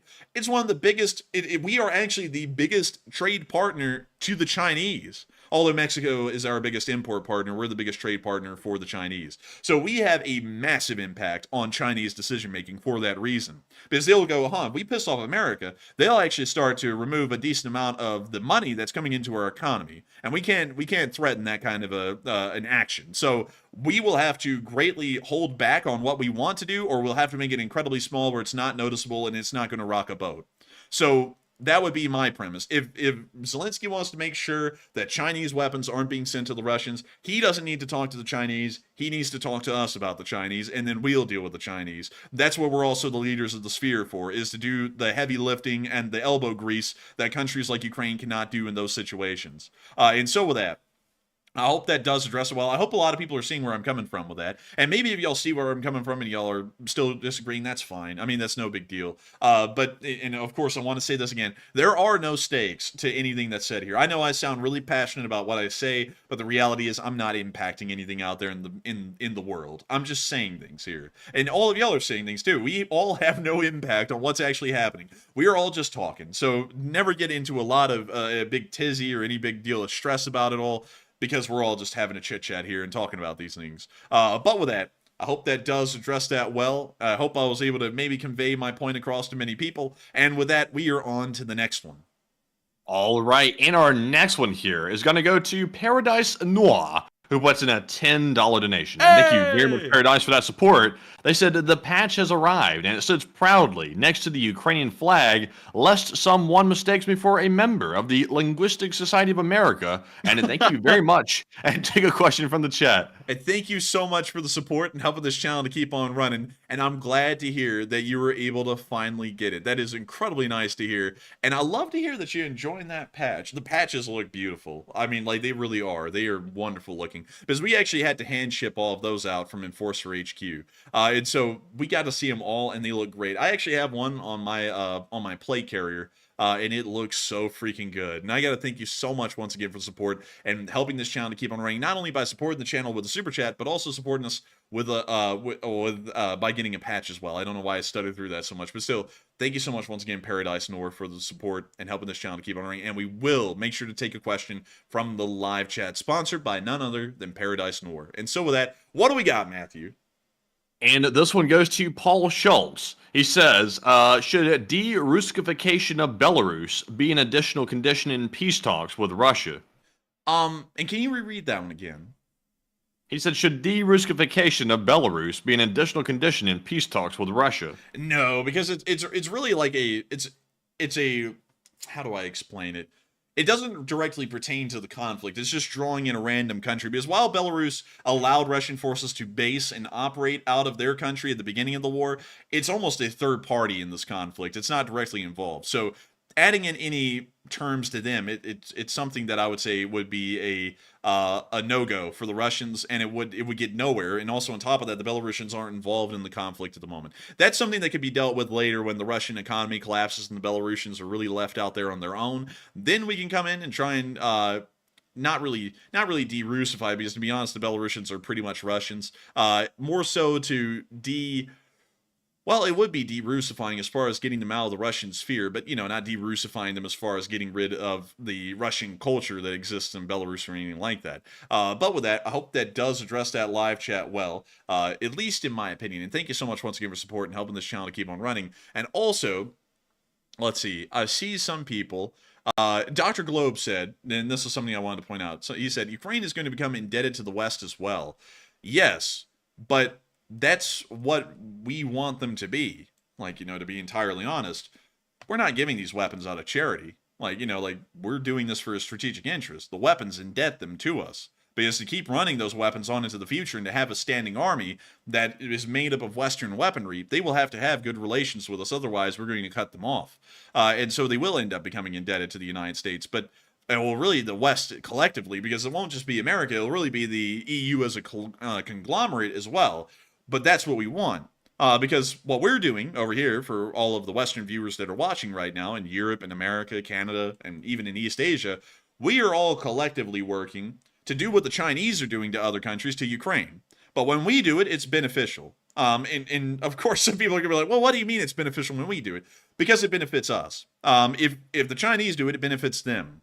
But we want it to benefit us specifically. That's why we're doing this with Ukraine. We're doing this to benefit ourselves and put our adversaries like Russia at a disadvantage. That's the entire thing in an end scenario. It is an exchange of positions. The Russians are more worse off by the end of it, and the West is better off by the end of it. wherever there's a gain, there's a loss of an equal sort. And that's what we're trying to go with right now in Ukraine. That's also why you see a whole bunch of investment groups, American ones like BlackRock, going into Ukraine and investing in there. It's not that they're trying to I don't know, just make money. It's more so that they're going to be indebted to the Western sphere as a whole, and that will make sure to draw them into the Western sphere. And of course, they will prosper, but at the same time, we get some of that prosperity, meaning that we benefit from it, and it's a beneficial thing overall. And so that's what we're working on here. And of course, a lot of people will say, that sounds exploitative. That's how it works. Because if it isn't us doing that to Ukraine, it would be the Chinese, just like I was talking about a minute ago, or it'd be the Russians. So if it's going to happen, wouldn't you all rather benefit from what would be unfolding, or would you rather have someone else entirely benefit from it? To be honest, sounds selfish. I'd rather benefit from it, me personally. And so with that, I hope that does address that well. And also, Russ Rizzo said we're adding them to our team, and yeah, that's true. We're adding them to the team, but that's how everyone adds people to the team, is kind of by indebting them a little bit, because that's a good incentive to be on the team. But with that, I hope that does address that the best I can, and kind of lay out how global diplomacy, or more so foreign policy, works for all of these different spheres right now around the world. Really just the American and the Chinese one, but the Russian one is kind of like a dying sphere right now. But beyond that, nevertheless, that's how they all work, and that's how they all get partners. Like Kazakhstan, well, you know what, I'm not going to go through a massive rabbit hole, but Russia has the same kind of grip on Kazakhstan that China has on Ethiopia or Uganda, as example, or the same kind of grip that America has on, say, South Korea, for example. It's the same kind of grips around the world, but some people like different grips. I honestly like the American grip. Because at least when we conduct our grip, it's really just more a money-making venture for everyone involved. Everyone benefits. It's a win-win for everyone. And not only that, we really don't impose too much on how people run their countries. As long as everyone's making money and everyone's living a good life at the end of the day, we really don't care too much about everything else. So you kind of get to decide what you want in your own countries and do your own thing. But with that, I hope that does address that well. And we are on to the next one. All right, and real quick, we have a poll to address. It says, do you believe Zelensky should be scrutinized like any other public servant, or does he know best? It looks like 84% said yes, he should be scrutinized, and 16% said we shouldn't question him. And on this one, in my opinion, like I mentioned a moment ago, Zelensky is a public servant like any other. Public servants are in these positions to serve the people and serve their best interests, and scrutiny is something that we should always apply to any public servant, and all of them, because that does a couple of things. It keeps them in check, it makes sure that there's accountability, and also it does keep down corruption, because when people know they're being scrutinized, they tend to act a little bit more proper. And anybody is susceptible to corruption if they're in the right position. So it's simply good for every public servant to be scrutinized like this. And I would say Zelensky is no different. But Enforcer, what say you? I would say yes, he certainly needs to be scrutinized. Everyone needs to be scrutinized at all times, especially in a self-determining government like Ukraine has. That is always something that should be going on. Everything should be scrutinized. And of course, it always causes angst, which is the German word for it, which means that there's always some a bit of social anxiety out there about the ongoings of the government. But it's something that is a needed uncomfortableness, a needed angst in the public. And I believe that there should always be accountability on every level. That's and I have to respect when a news organization, like, you know, let's just talk about a political news organization for a minute. I respect political news organizations that scrutinize everyone equally. I mean, they don't give anyone any breaks. That's the kind of political news organization that I can respect, because they are doing their job as a journalist, at least in that field. They're either talking positively about everyone, or they're scrutinizing everyone equally. And honestly, scrutiny is good. It makes sure to root out any kind of corruption, any kind of absolutism that may create corruption. It's something so important to have in every kind of a democratic society, to scrutinize every single level of the government, especially in the United States. Talking in our perspective, the state and federal level should always be scrutinized. Even the municipal level should be scrutinized. Everything should constantly be scrutinized to make sure to find any discrepancies, any issues, and root those out, and make sure to have a fully functioning successful governance instead of a lackluster one or an inefficient one, because people do not want to scrutinize the public officials or the system itself. And so with that, I hope that does address that the best I can. And also, I saw Nova say, America is by no means perfect. No country is perfect. Everything is just a varying degree of flawed. And that's the reality of it. But through scrutiny, one can try and get a higher level of perfection. Although it'll never be perfect, you can get it a little bit higher up the scale to where it's better off than most. And that's so important about scrutiny. And that's why, like with things like with the Chinese, like with Zelensky talking to the Chinese, I consider that something to be seriously scrutinized. And of course, we're pro-Ukraine. We support the Ukrainians in their struggle against the Russians, all that stuff. But that does not mean that I'm going to be blind to things that I disagree with and say some things like, oh, Zelensky can never do anything wrong. He's infallible. No, I'm not. Like, that wouldn't make any sense. In especially on a foreign policy level. Like, for example, that would be like me, because France is a member of the Western sphere, going, oh, there's nothing wrong with Macron going and talking to Xi Jinping. Yeah, there's something wrong with it. I would say there's something wrong with it. It goes against the sphere's interests. So, of course, there's something wrong with it. Just like there would be with Zelensky talking to him. And I feel like that kind of scrutiny is worthwhile, instead of just assuming that because a leader is favorable, or we all like a leader, that everything they do is right all the time and that there's nothing wrong with it. If y'all see what I'm saying. Would you like to scrutinize me? Would you like to scrutinize? They don't want to scrutinize me. You great supine protoplasmic invertebrate jellies. Wait, Matthew, hang on, Matthew. The council has decided there will be no vote. They don't want to scrutinize. They don't want to scrutinize me, you great supine protoplasmic invertebrate jellies. The only politician that ever wanted to be scrutinized. And they don't like to be scrutinized, and I don't blame them. Nobody likes to be scrutinized, but it's a necessity. When you take the office, understand you will be scrutinized, or at least you should be. I mean, it's natural. I mean, I'm under no misconception that if I run for the office of the president and I do win, and then I become president even for just one term, there will be massive amounts of scrutiny. But that is what comes with the position. That's what happens when you're a public servant. And there should be that scrutiny. It should be encouraged, actually, because it makes sure to keep public servants down the proper path. Because if there is no scrutiny, what's to stop me from stealing millions of dollars? I mean, and of course, you can say, oh, well, enforcer, you'd be better than that. But what would stop me? I mean, if for some reason one day I just snapped in my head and I went, you know what? No one's watching me. I could just rob the government blind, and no one would even question it. Where in the world's the scrutiny to stop that? That's why scrutiny needs to be had, because with absolute power will create absolute tyranny. And many people have heard that claim before, and scrutiny is one of the best ways to make sure that someone doesn't have a concept of absolute power and conducts absolute tyranny. And so scrutiny is a very good thing and should always be encouraged on every single government, on every single level. And so with that, I hope that does address that the best I can, at least in my opinion. And I thank you all for coming to my TED Talk about scrutiny on a governmental level. And with that, we are on to the next one. All right, and our next one here goes to Ragnar the Great, who puts in a $10 donation and says, Russia is clown central. That's all. And I think you for the support, and I think you for throwing that in. It's pretty true. Russia is clown central, and they really are a joke. I mean, like, we talk about that a lot behind the scenes. Like, when the Su-57s got blown up, we were like, damn, the Russians are a joke. Like, there's just no other way to put it. Like, how in the world can you get your stealth fighters blown up on the tarmac? You'd have to be a joke. And so with that, I got to thank you so much once again for support and helping this channel to keep on running.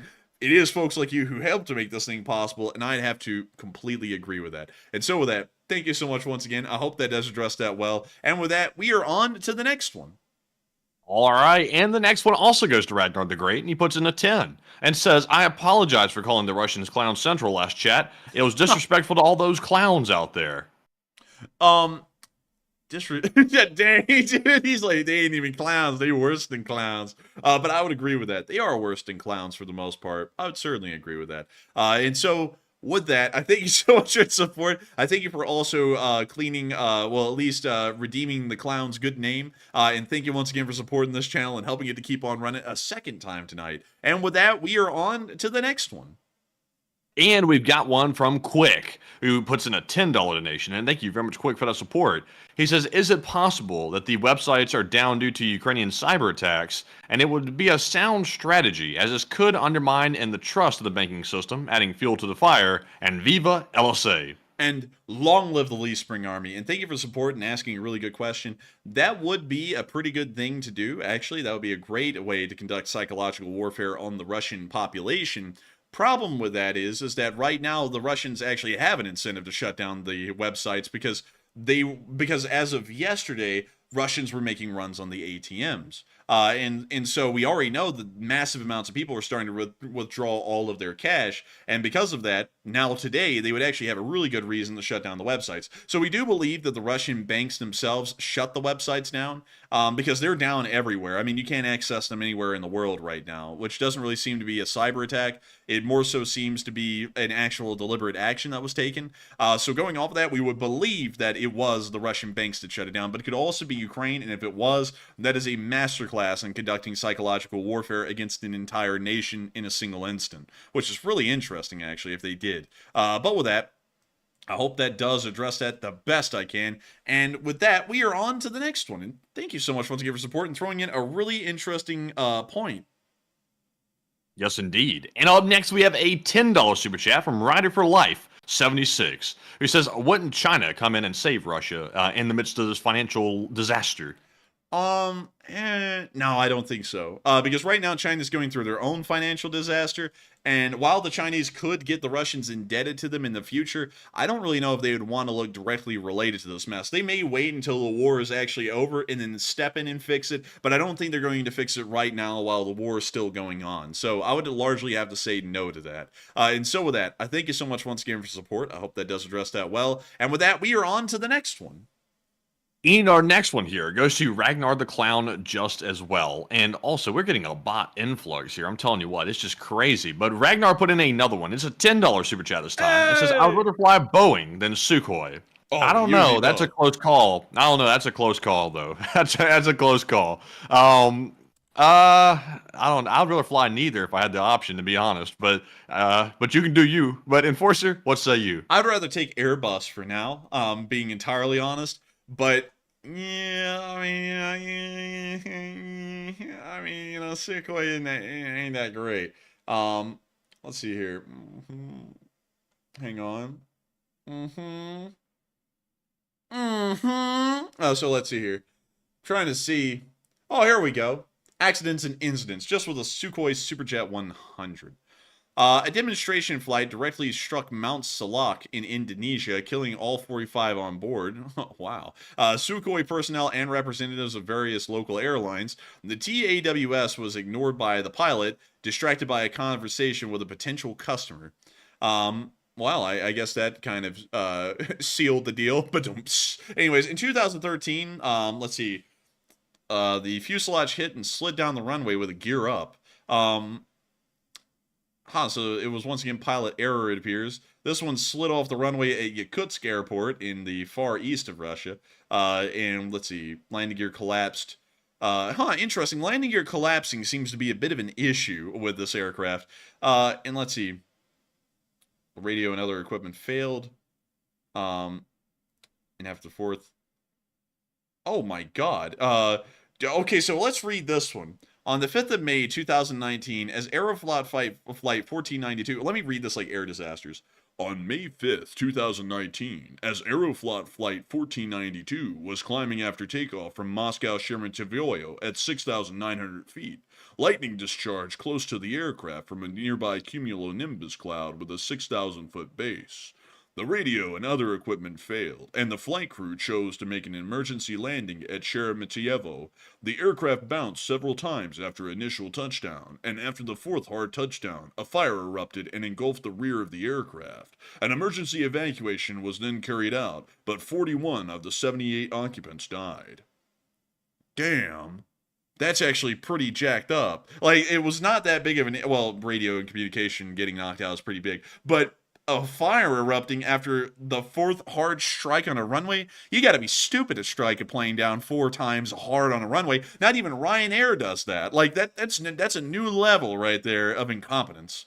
I've never even seen that. But still, that's news to me. But with that, I would say I would rather fly on a Boeing than a Sukhoi, just being entirely honest. But it's not really like Boeing's having that great of a running track record right now. They're kind of going the direction that McConnell Douglas did with the DC-10 back in the 80s. Well, actually, I believe it was back in the 70s. But anyways, with that, I hope that does address that well. And I thank you so much once again for support and helping this channel to keep on running. And with that, we are on to the next one. And our next super chat goes to Greg Carmen, who puts in a $10 donation. And huge shout to you, Greg, for that support. He said, what are the real chances that Russia might use tactical nukes? And could this be a more local commander than by the Kremlin? We believe that the use of tactical nuclear weapons is greatly diminished currently in the war. We don't really believe that tactical nuclear weapons or nuclear weapons of any variety will be used currently in the conflict. And local commanders do not have that much discretion on actually firing them, because while they do have the ability to refuse orders from the top, firing those weapons without orders from the top would carry severe consequences, even if it had a positive benefit. So going off of that, I would say the chances of a tactical nuclear weapon being used in the war is very low. And I know we are always constantly bombarded with questions like that, and it's a good question. It's never a bad question. But we are constantly bombarded with questions like that, because there's always a certain element of people out there in the world who feed off of having people believe that the end of the world is coming around. But I hope that does address that question well. And I thank you so much once again for support and helping this channel to keep on running, because it is folks like you who help to make this channel possible. And so with that, we're on to the next one. And thank you once again. All right. And our next one here goes to Mark the Kinetic Possum, who has reappeared once again. He's back in New Zealand. He puts in a 50 New Zealand donation. And huge shout out to you, Mark the Kinetic Possum, the possum with motion. There's a possum down the street that has no more motion. It's gone. It's on the street. But Mark is the moving possum. And he says, the Russian stock market is not collapsing. Zoom out to beginning of the year. It's not a free market. They ban sales if the market drops too low.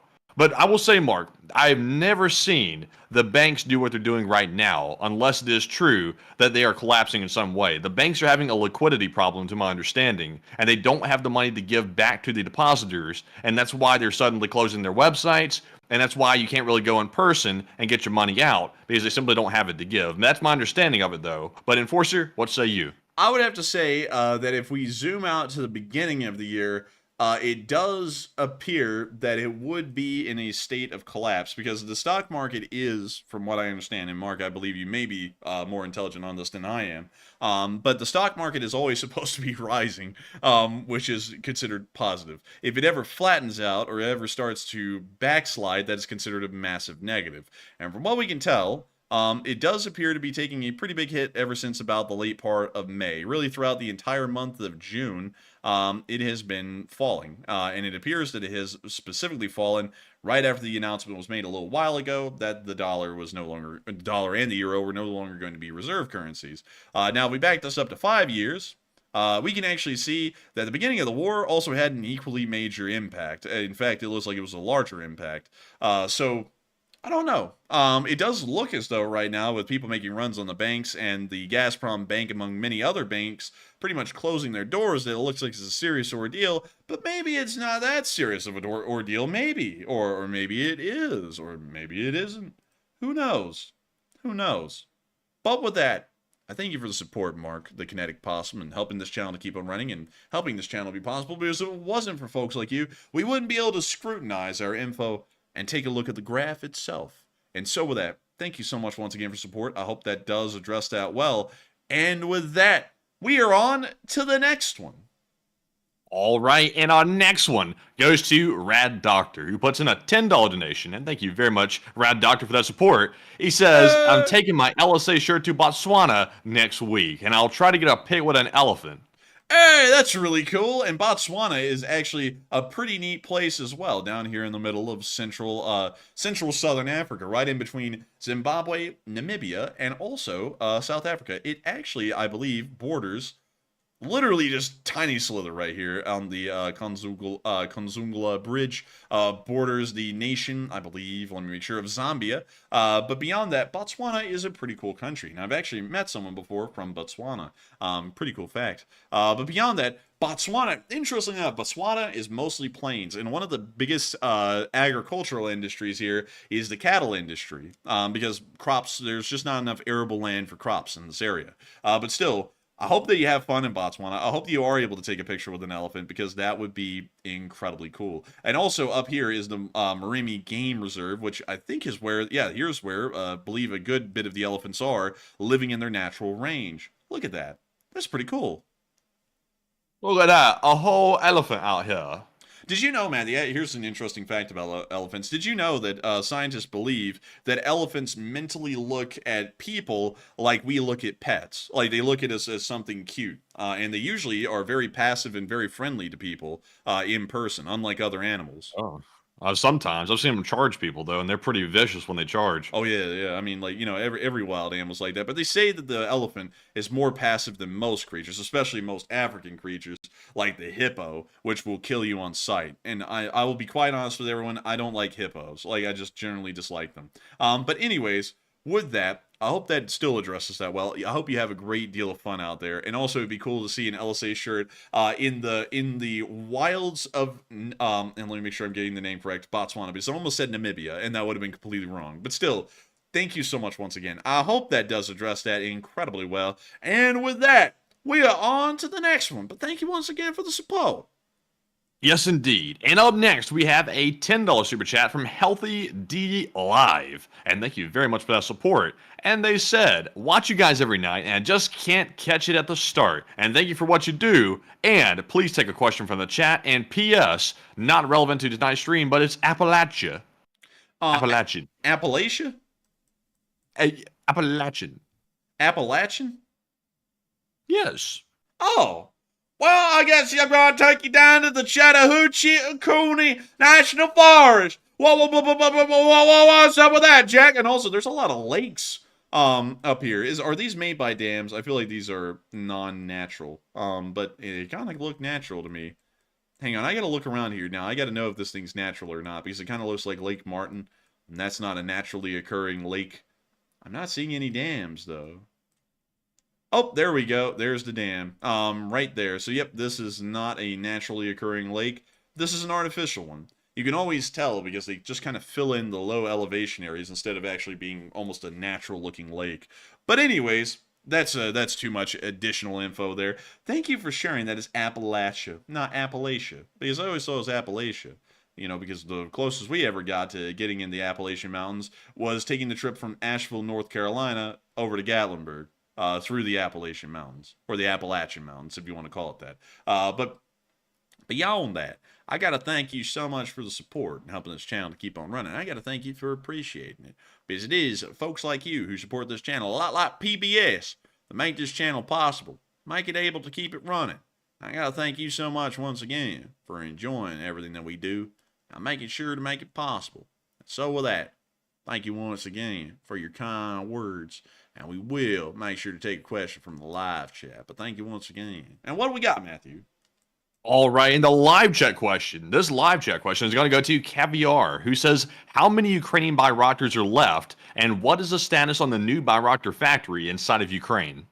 I believe that the Bayraktar factory is under construction. There's not really a lot of Bayraktars left, though, in Ukrainian service, because the honest reality is that they're obsolete at this point in the war. Russian air defense will largely shoot them down if they ever enter an active area where the air defense is. So we don't really see them in use that much anymore. But they are still out there, and they are still in the Ukrainian armed forces. It's just that it's not by much. And so with that, I hope that does address that the best I can. And I thank you so much once again for sponsoring that live chat and helping this channel to keep on running. And with that, we are on to the next one. In our next super chat is going to go to Made in Canada 182, who puts in a 10 Canadian, and huge shout out to Made in Canada for always supporting the channel and helping to keep us running. They said Enforcer doesn't like hippos because they remind him of Chris's mom. Dang! Take one from the chat. Oh, crap. Dang! Well, that's kind of true, Made in Canada. But beyond that, thank you for the support. Thank you for throwing in a good one-liner there, Made in Canada. And we will make sure to take a question from the chat. And so what do we got, Matthew? Sponsored by Made in Canada 182. And this one goes to Anani Mouse, who says, we know the average citizen just wants to get their cash in Russia, but what do you think the oligarchs are going to do to protect themselves?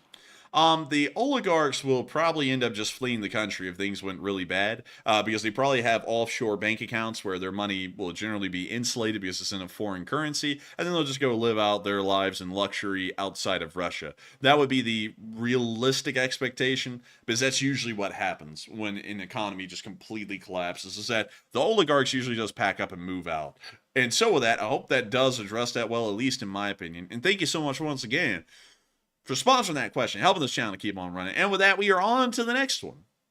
All right, and our next one goes to, let's see here, let me see if the spreadsheet's going to work. This one's going to go to Kim Ott, who puts in a $10 donation, and thank you, Kim, for that support. He said, why is Ukraine waiting to destroy the Kerch Bridge? Is it too difficult to hit right now because of Russian defenses, or is there another reason? The reason, really, from what we understand, is that it's not a strategic target anymore. The Kerch Railroad Bridge was far more strategic, and the Ukrainians really just have better things to strike at the moment. At least that's what we understand. But I think while we're talking right now, the Kerch Bridge is being upped in priority again, considering it's the only crossing into Crimea that is regular and frequent at this point. So I hope that does address that well, because while it's not really that important of a target for now, it's probably increasing in importance by the day now that everyone's having to use the bridge instead of the railroad ferries. But thank you once again for support. I hope that does address that well. And with that, we are on to the next one. While Matthew keeps up an interesting discussion in the live chat that I've been paying attention to a little bit here and there. But with that, we're on to the next one. All right, and the next one goes to Uncovered Cube, who puts in a $5 donation, and thank you, Uncovered Cube, for that support as well. He said, my son wants a rabbit hole about the USA cheese caves and LSA. Oh, my Lord. I know your son doesn't want that. You want that. I'm just kidding. I thank you so much for the support, and that is something that we did, oh my gosh, so long ago. I think it was one of the first videos we made. You know, I'm actually going to go back and look for that video really quickly, because I want to know, where is it? It was like one of the first videos made. So, let me see here. Man, goodness gracious, man. I gotta trip down memory lane here, because I'm going through all of the videos that we had back in the day. You know, one of the ones I made first, you know, the ones that no one can really, you know, see anymore, that have been taken off and made private. And there's actually a whole bunch of interesting ones right here. Like, I'll pop it up on screen. You got the short history of Hong Kong. We actually put these two back up on air. And these are actually the first videos I ever made on YouTube, these two. So you can kind of get an idea of how far we've come along since 2021. But then there was a time when it was a gaming channel, and you see those videos here, which like got no views. And then this one got 3,107 views, and I thought I had really hit it off. And let's see here. And then these were the first videos that we started to make as a part of the Ukraine war news coverage on the channel. But the government cheese video should not be that far along in this list.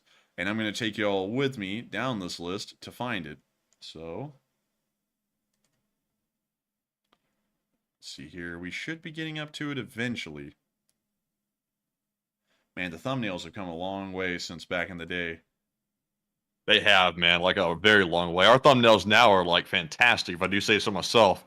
That sounds very narcissistic to say that, but it looks pretty nice. Oh, there it is! There it is! This video was made on July 18th of 2022, which is almost 2 years ago when this government cheese video was made.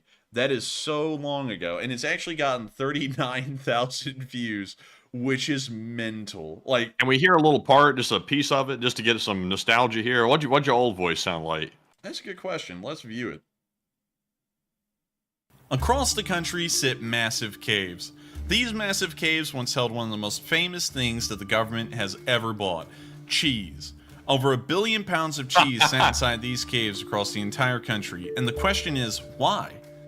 To explain why the U.S. has cheese... The ships are about to start flooding in from the caves, we have to go all the way back. And you're using that, all that stock footage in this one. Oh my god, yeah, I remember, dude. And remember, it took me forever to find this much stock footage. But rather than it being really this depressing, was the video. It also... but let's see here. What were the comments? Oh, look at that. But let's see here. Let's see. Please bring back government cheese. Whole bunch of people talking about government cheese. But anyways, to summarize it, because this video is now 2 years old, which is mental, really. Like, because man, doesn't that feel like yesterday that we did that? Like, you know, like made the government cheese video. Yeah, it feels. Well, now I'll be honest with you. It feels like it was a long time ago.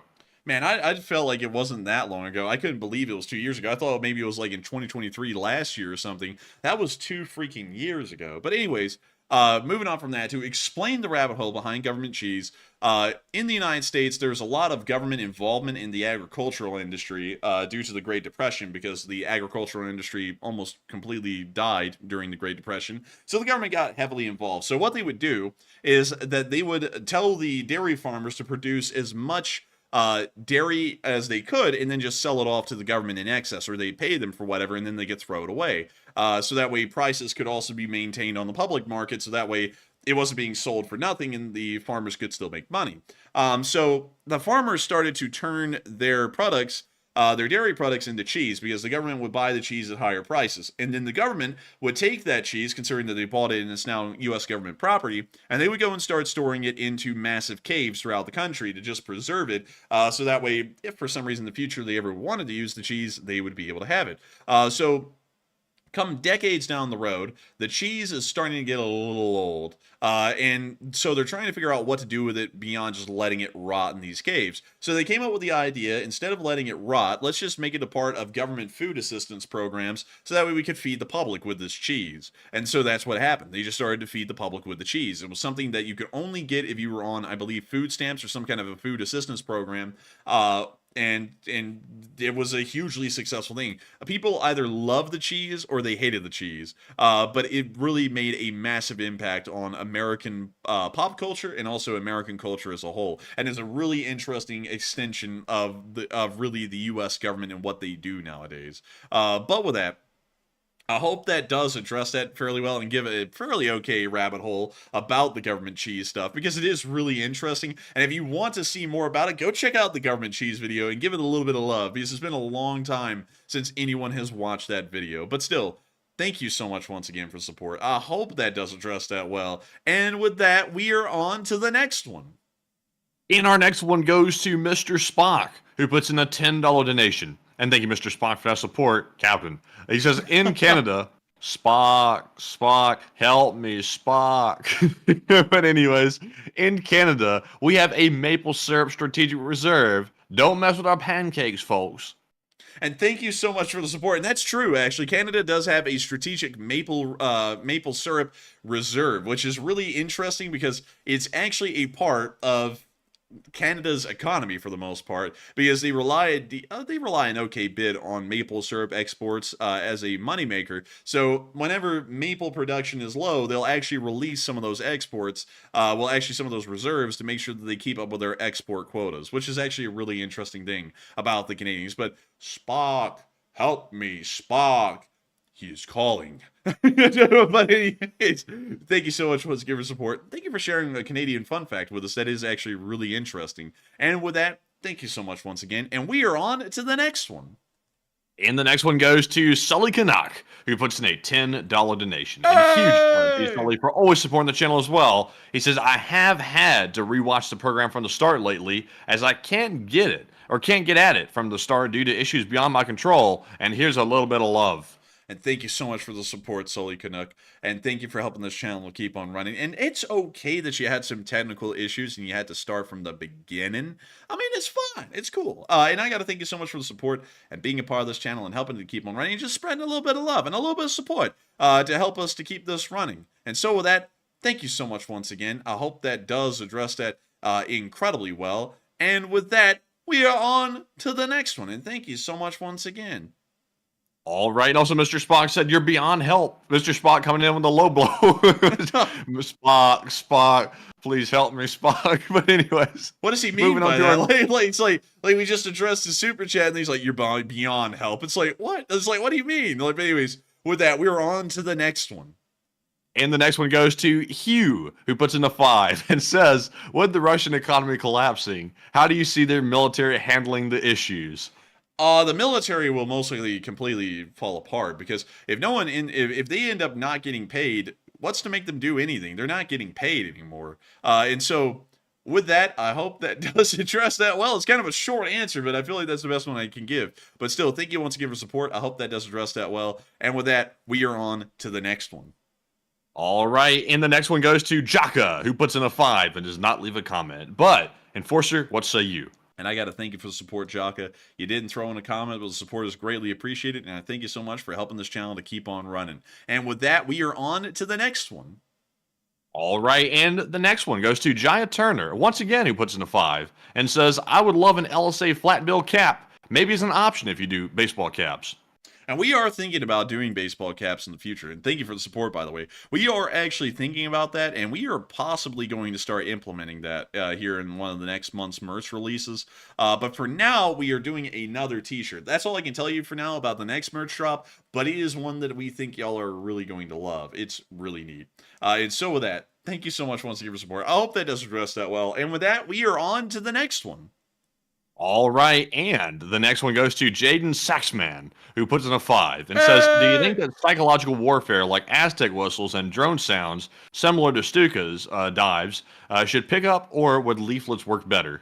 Well, honestly, psychological warfare operations nowadays are very complex, much more than an Aztec death whistle or leaflets, to be entirely honest. It's really about getting into their minds. Not really through that, but in more complex means. So let me come up with a good example. Like us on this channel, like us on this YouTube channel, we actually conduct a form of psychological warfare on the Russians every day. Because don't y'all notice that we don't really show a lot of Ukrainian losses? Because they do happen, and they are out there on film. We just don't really show them much. And that's so that way, if any Russians have access to the outside internet, when they see what's going on, it looks as though they're really getting the short end of the stick. And they are. I mean, if we actually showed the amount of Ukrainian losses that the Ukrainians receive on a daily basis, the Russians still lose far more than the Ukrainians do, even on video evidence. But by removing a little bit of that, it kind of does help to further a psychological objective, which can end up demoralizing them greatly. And also it ends up greatly moralizing our side as the Ukrainians that watch this channel see their successes, and they don't get sidetracked or downtrodden on their losses. And so with that, I hope that does address that fairly well, and I thank you so much once again for support and helping this channel to keep on running. And quickly to hop into this conversation I've seen going into the live chat for a good bit, Paul Throssell, you are incorrect about what a genocide is. A genocide is a selected targeting of an entire ethnic group and the extermination of that group and the intention of doing something like that. Stuff like the Rwandan genocide, the Holocaust, also the Russian genocides against the Circassians, or the Armenian genocide, or in many other genocides, were targeted at entire ethnic groups and planned or attempted to exterminate all of them. That was the point of the genocide. Or, for example, the ethnic cleansings, if you want to get a little bit more abstract, in the former area of Yugoslavia, are also what could be considered genocides. Just to throw out the definition or some examples of genocides and clarify why that would be different. Whether you agree or disagree with it's one thing or another, but it's not a full-on genocide. But anyways, with that, we are on to the next one. All right, and moving on to our next one here, we have a $5 super chat from Nick LSA, who says, keep up the great work, guys, and LLT LSA. And thank you so much for the support, and long live the Lee Spring Army, because the Lee Spring Army will never die. Why'd I have to laugh like a psycho at that? But still, thank you so much once again for support and helping this channel to keep on running. I hope I did address that well. And with that, we are on to the next one. All right, and our next one goes to Russ Rizzo, who puts in a 5 and says, do we currently buy weapons from China, ? We could send them to Ukraine for testing. Let's see. That's a good question. Reread that one again, Matthew. I want to make sure I heard it right. He said, do we currently buy weapons from China, and we could send them to Ukraine for testing? Oh no, the United States does not buy weapons from China. We never would. They're worse than theirs.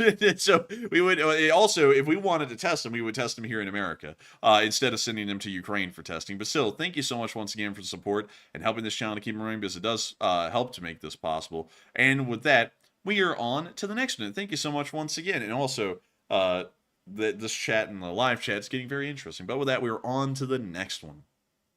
All right, and we're moving on from our super chats because we are fresh out. And once again, huge shout out to everybody tonight that's helped supporting the channel, no cap. And we're now moving on to our live chat questions. And first up, we have the Morse code decoders of the stream. Tonight, it was Cliff Simonson, Mark Hodges, Earl Brenew, Paul Schultz, Kevin J., Rumpelstiltskin, and David Millsaps. They said the code capture says the ruble is collapsing into rubble. It looks like Putin's war is for his own survival. Long live the LSA. And that is the sound of money, and y'all got that down on the nail. That was the Morse code message of the night, and I got to congratulate y'all for getting that correct for the 841st day of the war. That is wildly impressive, and it does look as though the economy is starting to go into a collapse over there. And so with that, I hope that does address that the best I can. And with that, we're on to the next one. And it's time to jump into our live chat questions. And first up, we have one from Geek Hippie, who says, is it Russian interest income or actual assets that the EU is loaning to Ukraine?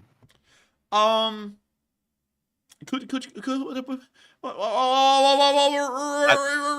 the line. I think, Geek Hippie, I think it might be the interest income that is being loaned to Ukraine. That's my understanding, but I would have to look back here and see.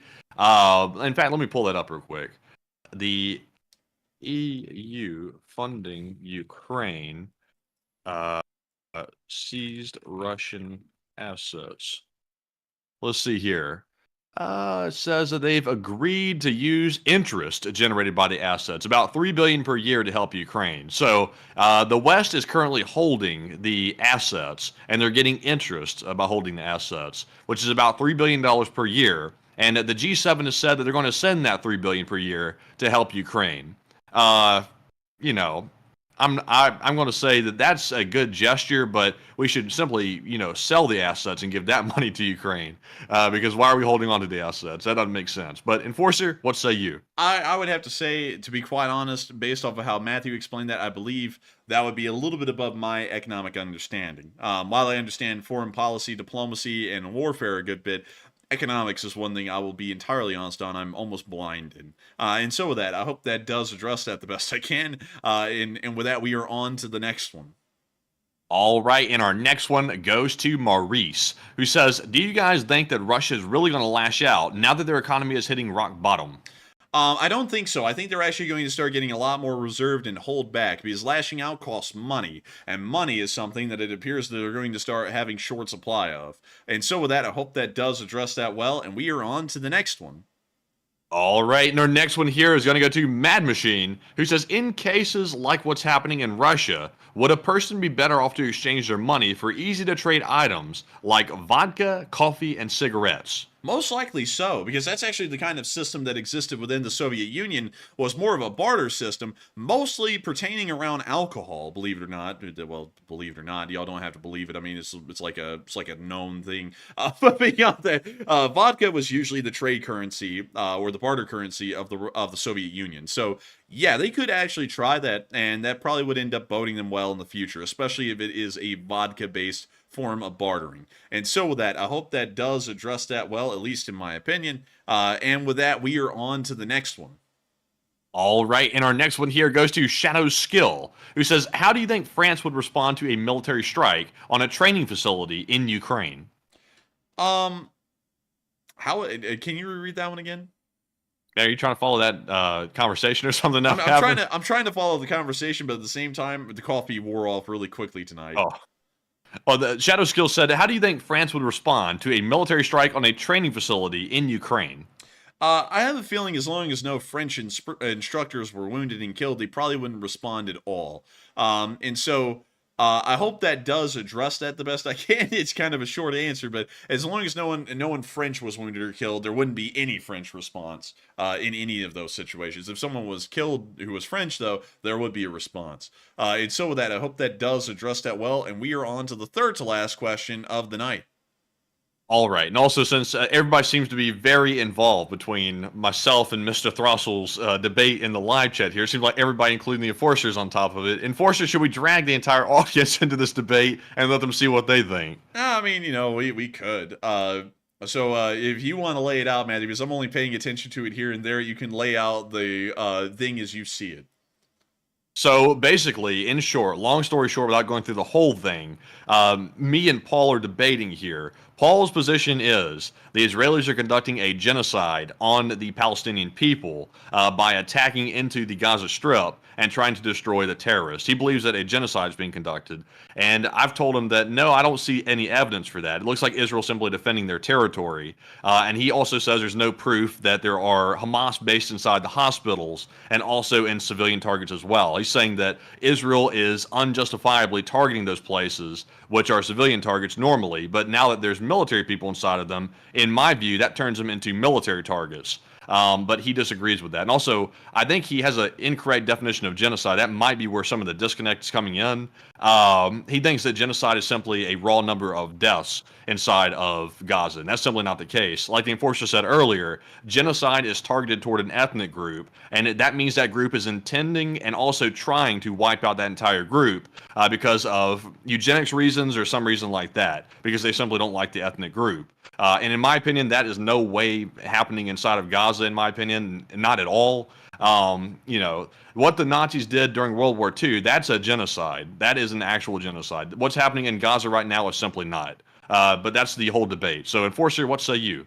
I would say, really quickly, just to go off at the top of my head, the Israelis are not conducting a genocide against the Palestinians because, one, they've already made it very clear that they have no intentions of I believe the last I heard, and I'm not paying attention that much to the Strip at the moment, they made it very clear that they will return the Gaza Strip back to a Palestinian governance.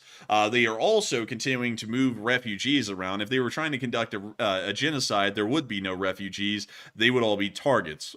So that would not really make a lot of sense. Also, a genocide, according to the Oxford Dictionary, is the deliberate killing of a large number of people from a particular nation or ethnic group with the aim of destroying that nation or group. The Israelis have made it very clear that they're not attempting to destroy or wipe out the entire group of Palestinian people that live within the Gaza Strip or the Gaza Strip, so it seems as though it does not fall within the realm of a genocide. Sure, it can fall under war crimes, especially if some of these civilians are being targeted indiscriminately, or there is proof to show that the Israelis are not acting with due caution to civilians.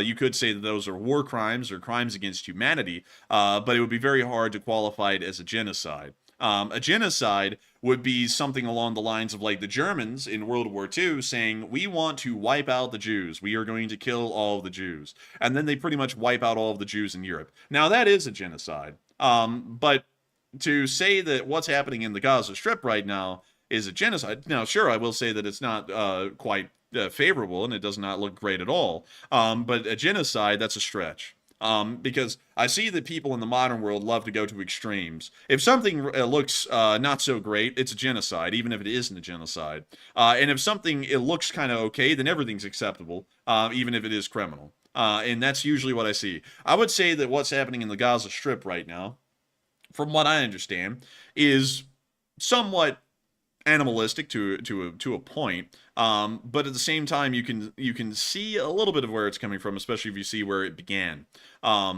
which is now that I will say real quick, I'm not saying that Israel is innocent here. Don't misunderstand that. The question here is, are they conducting a genocide? And I say clearly not. But in my opinion, while I still support Israel, Israel has committed war crimes either intentionally or unintentionally inside of Gaza. I'm not in support of that. But it's been isolated. It's not been a genocide or a conducted effort to try to wipe out civilians. It's simply been collateral damage. And while that sounds bad, people are people, and of course every life is valuable. When you're attacking inside of a place as dense as Gaza, with so many civilians packed into an area like that, and also the terrorists intentionally using civilian targets as their bases and also places of operation, what is Israel supposed to do? I mean, it's an almost impossible situation. Israel does not want to wipe out civilians. I want to make that clear. There is no evidence they want to wipe out civilians. But at the same time, I mean, there's only so precise you can make these strikes. You can only make them so precise because you're literally talking about less than a city block in distance between one target and the next. And there's civilians all over the place. So either Israel has two options. They can either send in some missiles precisely as possible. There might be some collateral damage to it, meaning civilians getting killed, which is terrible. But the alternative is doing nothing. And Israel's going to keep getting attacked by the terrorists. And they're going to basically get overrun eventually because the terrorists are going to keep festering, keep building up, keep rearming. And it's not going to go good for Israel. So my question to the opposing side is, what's Israel supposed to do? Because they have to do something. And they're kind of caught in a catch-22. Now, I will say this, because we started to understand this very early on last year in October when this all began, that this was going to be a very, how would we say it, a very complex situation in this area with how things unfolded. Because we have to remember that the current hostilities that we're seeing right now with the Israeli occupation of the Strip started because on October 7th, I believe it was, the the Hamas terrorists crossed the border and ended up killing about 1,500 people in a single day, which is a massacre. Now, some people are going to say that's a genocide. It's not a genocide, it's a massacre. But it was still a massive massacre nonetheless of about 1,500 people. Then they took hundreds of hostages, and then they brought them back into the Strip. That's what began the hostilities. Now, we see that as the hostilities have progressed, things have gotten very complicated in the Strip with how the Israelis and Hamas have gone forward with fighting this, which has led, and I will say this, being entirely fair, it has led to it being a very, very bloody situation, especially for the civilians that are caught in the crossfire. But initially, I just want to put this out there because I have to give fair credit and fair condemnation where it's due. The Israelis did give advanced warning that they were going to be assaulting the city of Gaza and that everyone in Gaza needed to move south within several days of that message being given. And we saw that some of these people adhered to that, and they began to move down to the area around Nusayrat camp and also Han Yunis, where they were actually told to move.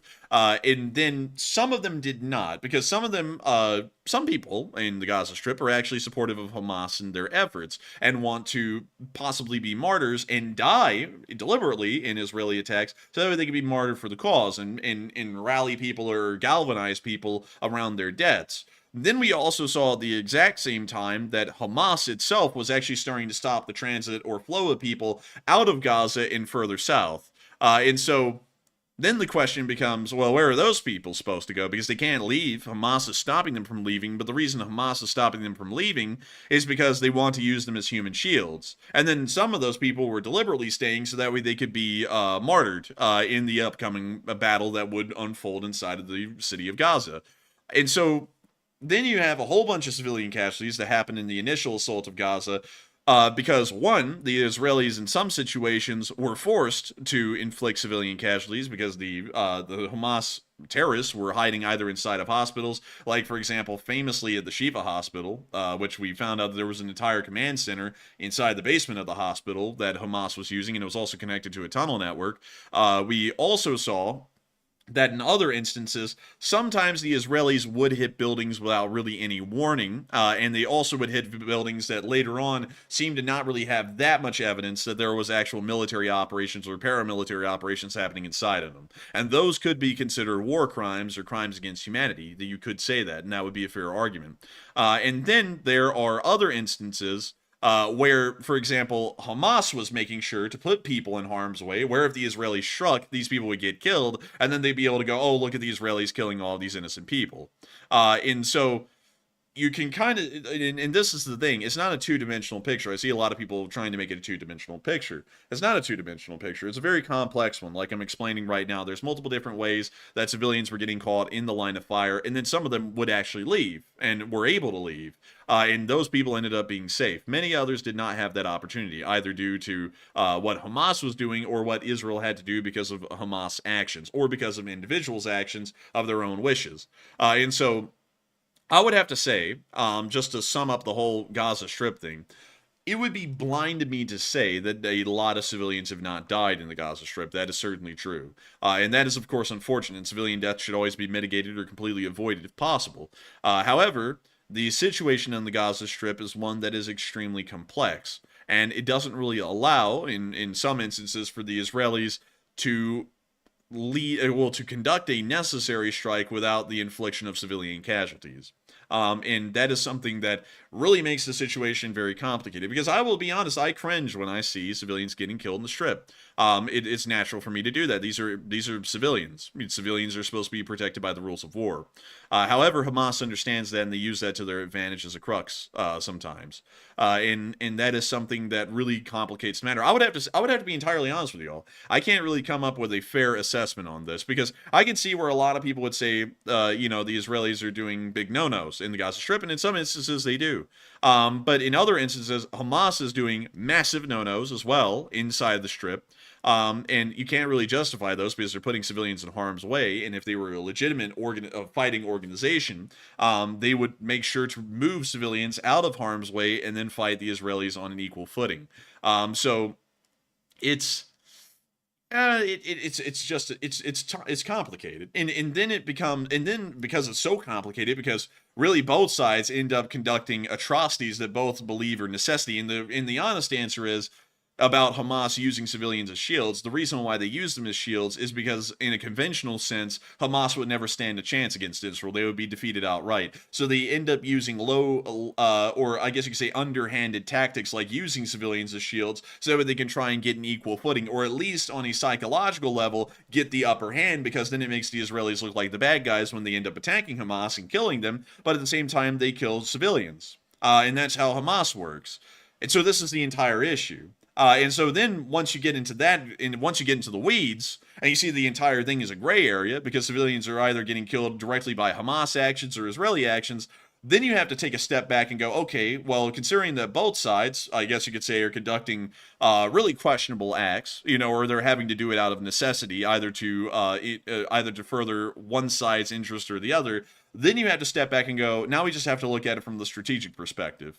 Because we can't get into that level. There's no winning ground to be had there. So then you have to go back to the strategic level and say, well, who in the world do we end up supporting in the end?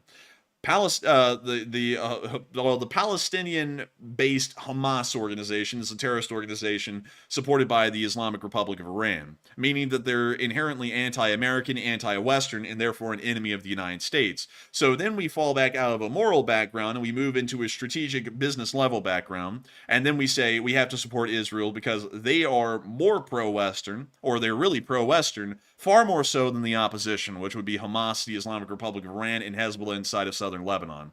And so going off of all that, we end up having to side with the Israelis. And so that is kind of the logic game that I play to come to my conclusion. And I hope that y'all see where I'm coming from there. Because I don't want to be unfair. At least in the assessment. Of course, foreign policy and diplomacy will naturally be unfair. And a lot of people are going to say, well, that's unfair that you would support the Israelis because still a lot of civilians are dying. And yeah, sure, I mean, it's unfair. But the thing is that the whole situation going on in the Strip is unfair. What are we supposed to do? I mean, there's really no way to win. No matter what side you pick. Because if you pick Hamas, you're going, yes, I would love to see more civilians used as human shields. If you pick the Israeli side, you go, yes, I would love to see them continue on their military objectives, but know that the inevitable consequence of that will be more civilian deaths, because it is an inevitable certainty. It's a very complex issue. But in the end of it, you have to end up removing the complexity of the moral side of things and just go with the strategic aspect of who is more important to support, anti-Western forces or pro-Western forces, and it becomes that kind of an argument, and then you end up having to support the Israelis. And I'm not going to say the Israelis are bad folks either. I mean, the Israelis are great people. They're pretty nice. We have a lot of them watching this channel, and they are wonderful folks. We actually, LSA Master Sergeant Figman is actually an Israeli who served in the Israeli Defense Forces, and he's an amazing person. A great, I would personally consider him a friend of mine. And of course, you have to consider the human side of things as well. It's a very complex issue, but getting through it all, and I hope I was able to explain it well, I end up supporting Israel inherently because it's a Western interest. And so with that, I hope that does address that the best we can. And because of that, Butcher threw in a 20-pound super chat. It's the first super chat ever. Hey! And he said, keep up the great work. And LSA. And thank you so much for the support. And thank you for enjoying the channel, because that was a very deep conversation that we just had. And I hope that everyone found it a little interesting, or at least very unbiased and as fair as it can possibly be as an assessment. And so I got to thank you so much once again for the support, Butcher, and helping this channel to keep on running. Because if it wasn't for folks like you, we wouldn't be able to keep up the great work. We wouldn't be able to do analysis like that. And we wouldn't be able to keep this channel rolling. And so with that, thank you so much once again. And actually with that, we are going to be rounding out tonight's stream, because that rabbit hole is such a long one and extensive one, and it kind of addressed a lot of what people were talking about in the chat, that it really is time to end, and we are kind of hitting overtime at this point at 12:30. But still, I thank you all so much once again for watching, and if y'all did enjoy, please make sure to like, comment, and subscribe, because you can expect this kind of stuff on this channel pretty much every single day of the week without question. Without stopping, really. We do this all the time. But still, I thank you so much once again for this, everyone, for the support, enjoying this channel tonight, watching it, in hitting the like button. 3,500 of y'all have hit the like button, and that is absolutely incredible. And so with that, thank you all so much once again for watching. I will see you all tomorrow at 10 p.m. Eastern Time to cover the next 24 hours of the news of the war in Ukraine. And so with that, good night, good luck, take care, stay safe, Slava Ukraini, and long live the Lee Spring Army. The Lee Spring Army will never die. And with that, good night, folks. We'll see you all tomorrow. And also, Slava Ukraine. Heram Slava. And with that, also, hold on. Wait a minute. Anthony Wilson said we skipped his super chat. Anthony Wilson. We did skip his super chat. Oh, no. Anthony, I'm sorry, Anthony. I don't know how this happened because it's not in my spreadsheet, but we're going to stop the outro for a minute because we got to address this super chat. Anthony Wilson put in that $10 donation, and he said, the marmot. Oh, the marmot walks into a bar. So fresh and so cool, but he is too short. Can you push in his stool? He's not that tall, so he'll take what he can. Even 2 plums pulled from the can. LSA. Is that a poem? I think so. Dude, that was actually a good poem. I like that. And I thank you so much for the support, Anthony Wilson. I'm so sorry we missed that. I don't know why we did. But still, thank you so much once again for helping this channel to keep on running. Thank you for making it possible. And thank you for throwing in a great marmot rhyme. And also, we're so sorry again about that because we never miss a super chat. I don't know how in the world that happened tonight. Matthew and me both overlooked that for some reason. But still, thank you so much once again for support. And it was a really good one. And of course, long live the Lee Spring Army. And thank you, Anthony Wilson, for being an old guard of this channel who has continuously supported this channel and helped it to be possible. And with that, I think that is a perfect way to end, making sure to get to Anthony Wilson's super chat. And so with that, thank you once again for support, Anthony Wilson. I will see you all tomorrow at 10 p.m. Eastern Time to cover the next 24 hours of the news of the war in Ukraine. Good night, good luck, take care, stay safe, Slava Ukraini, and long live the Lee Spring Army. The Lee Spring Army will never die.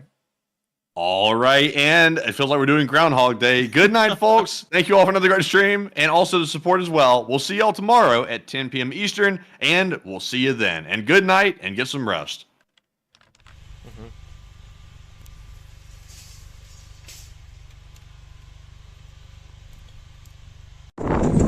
Yes. The Lee Spring Army sends its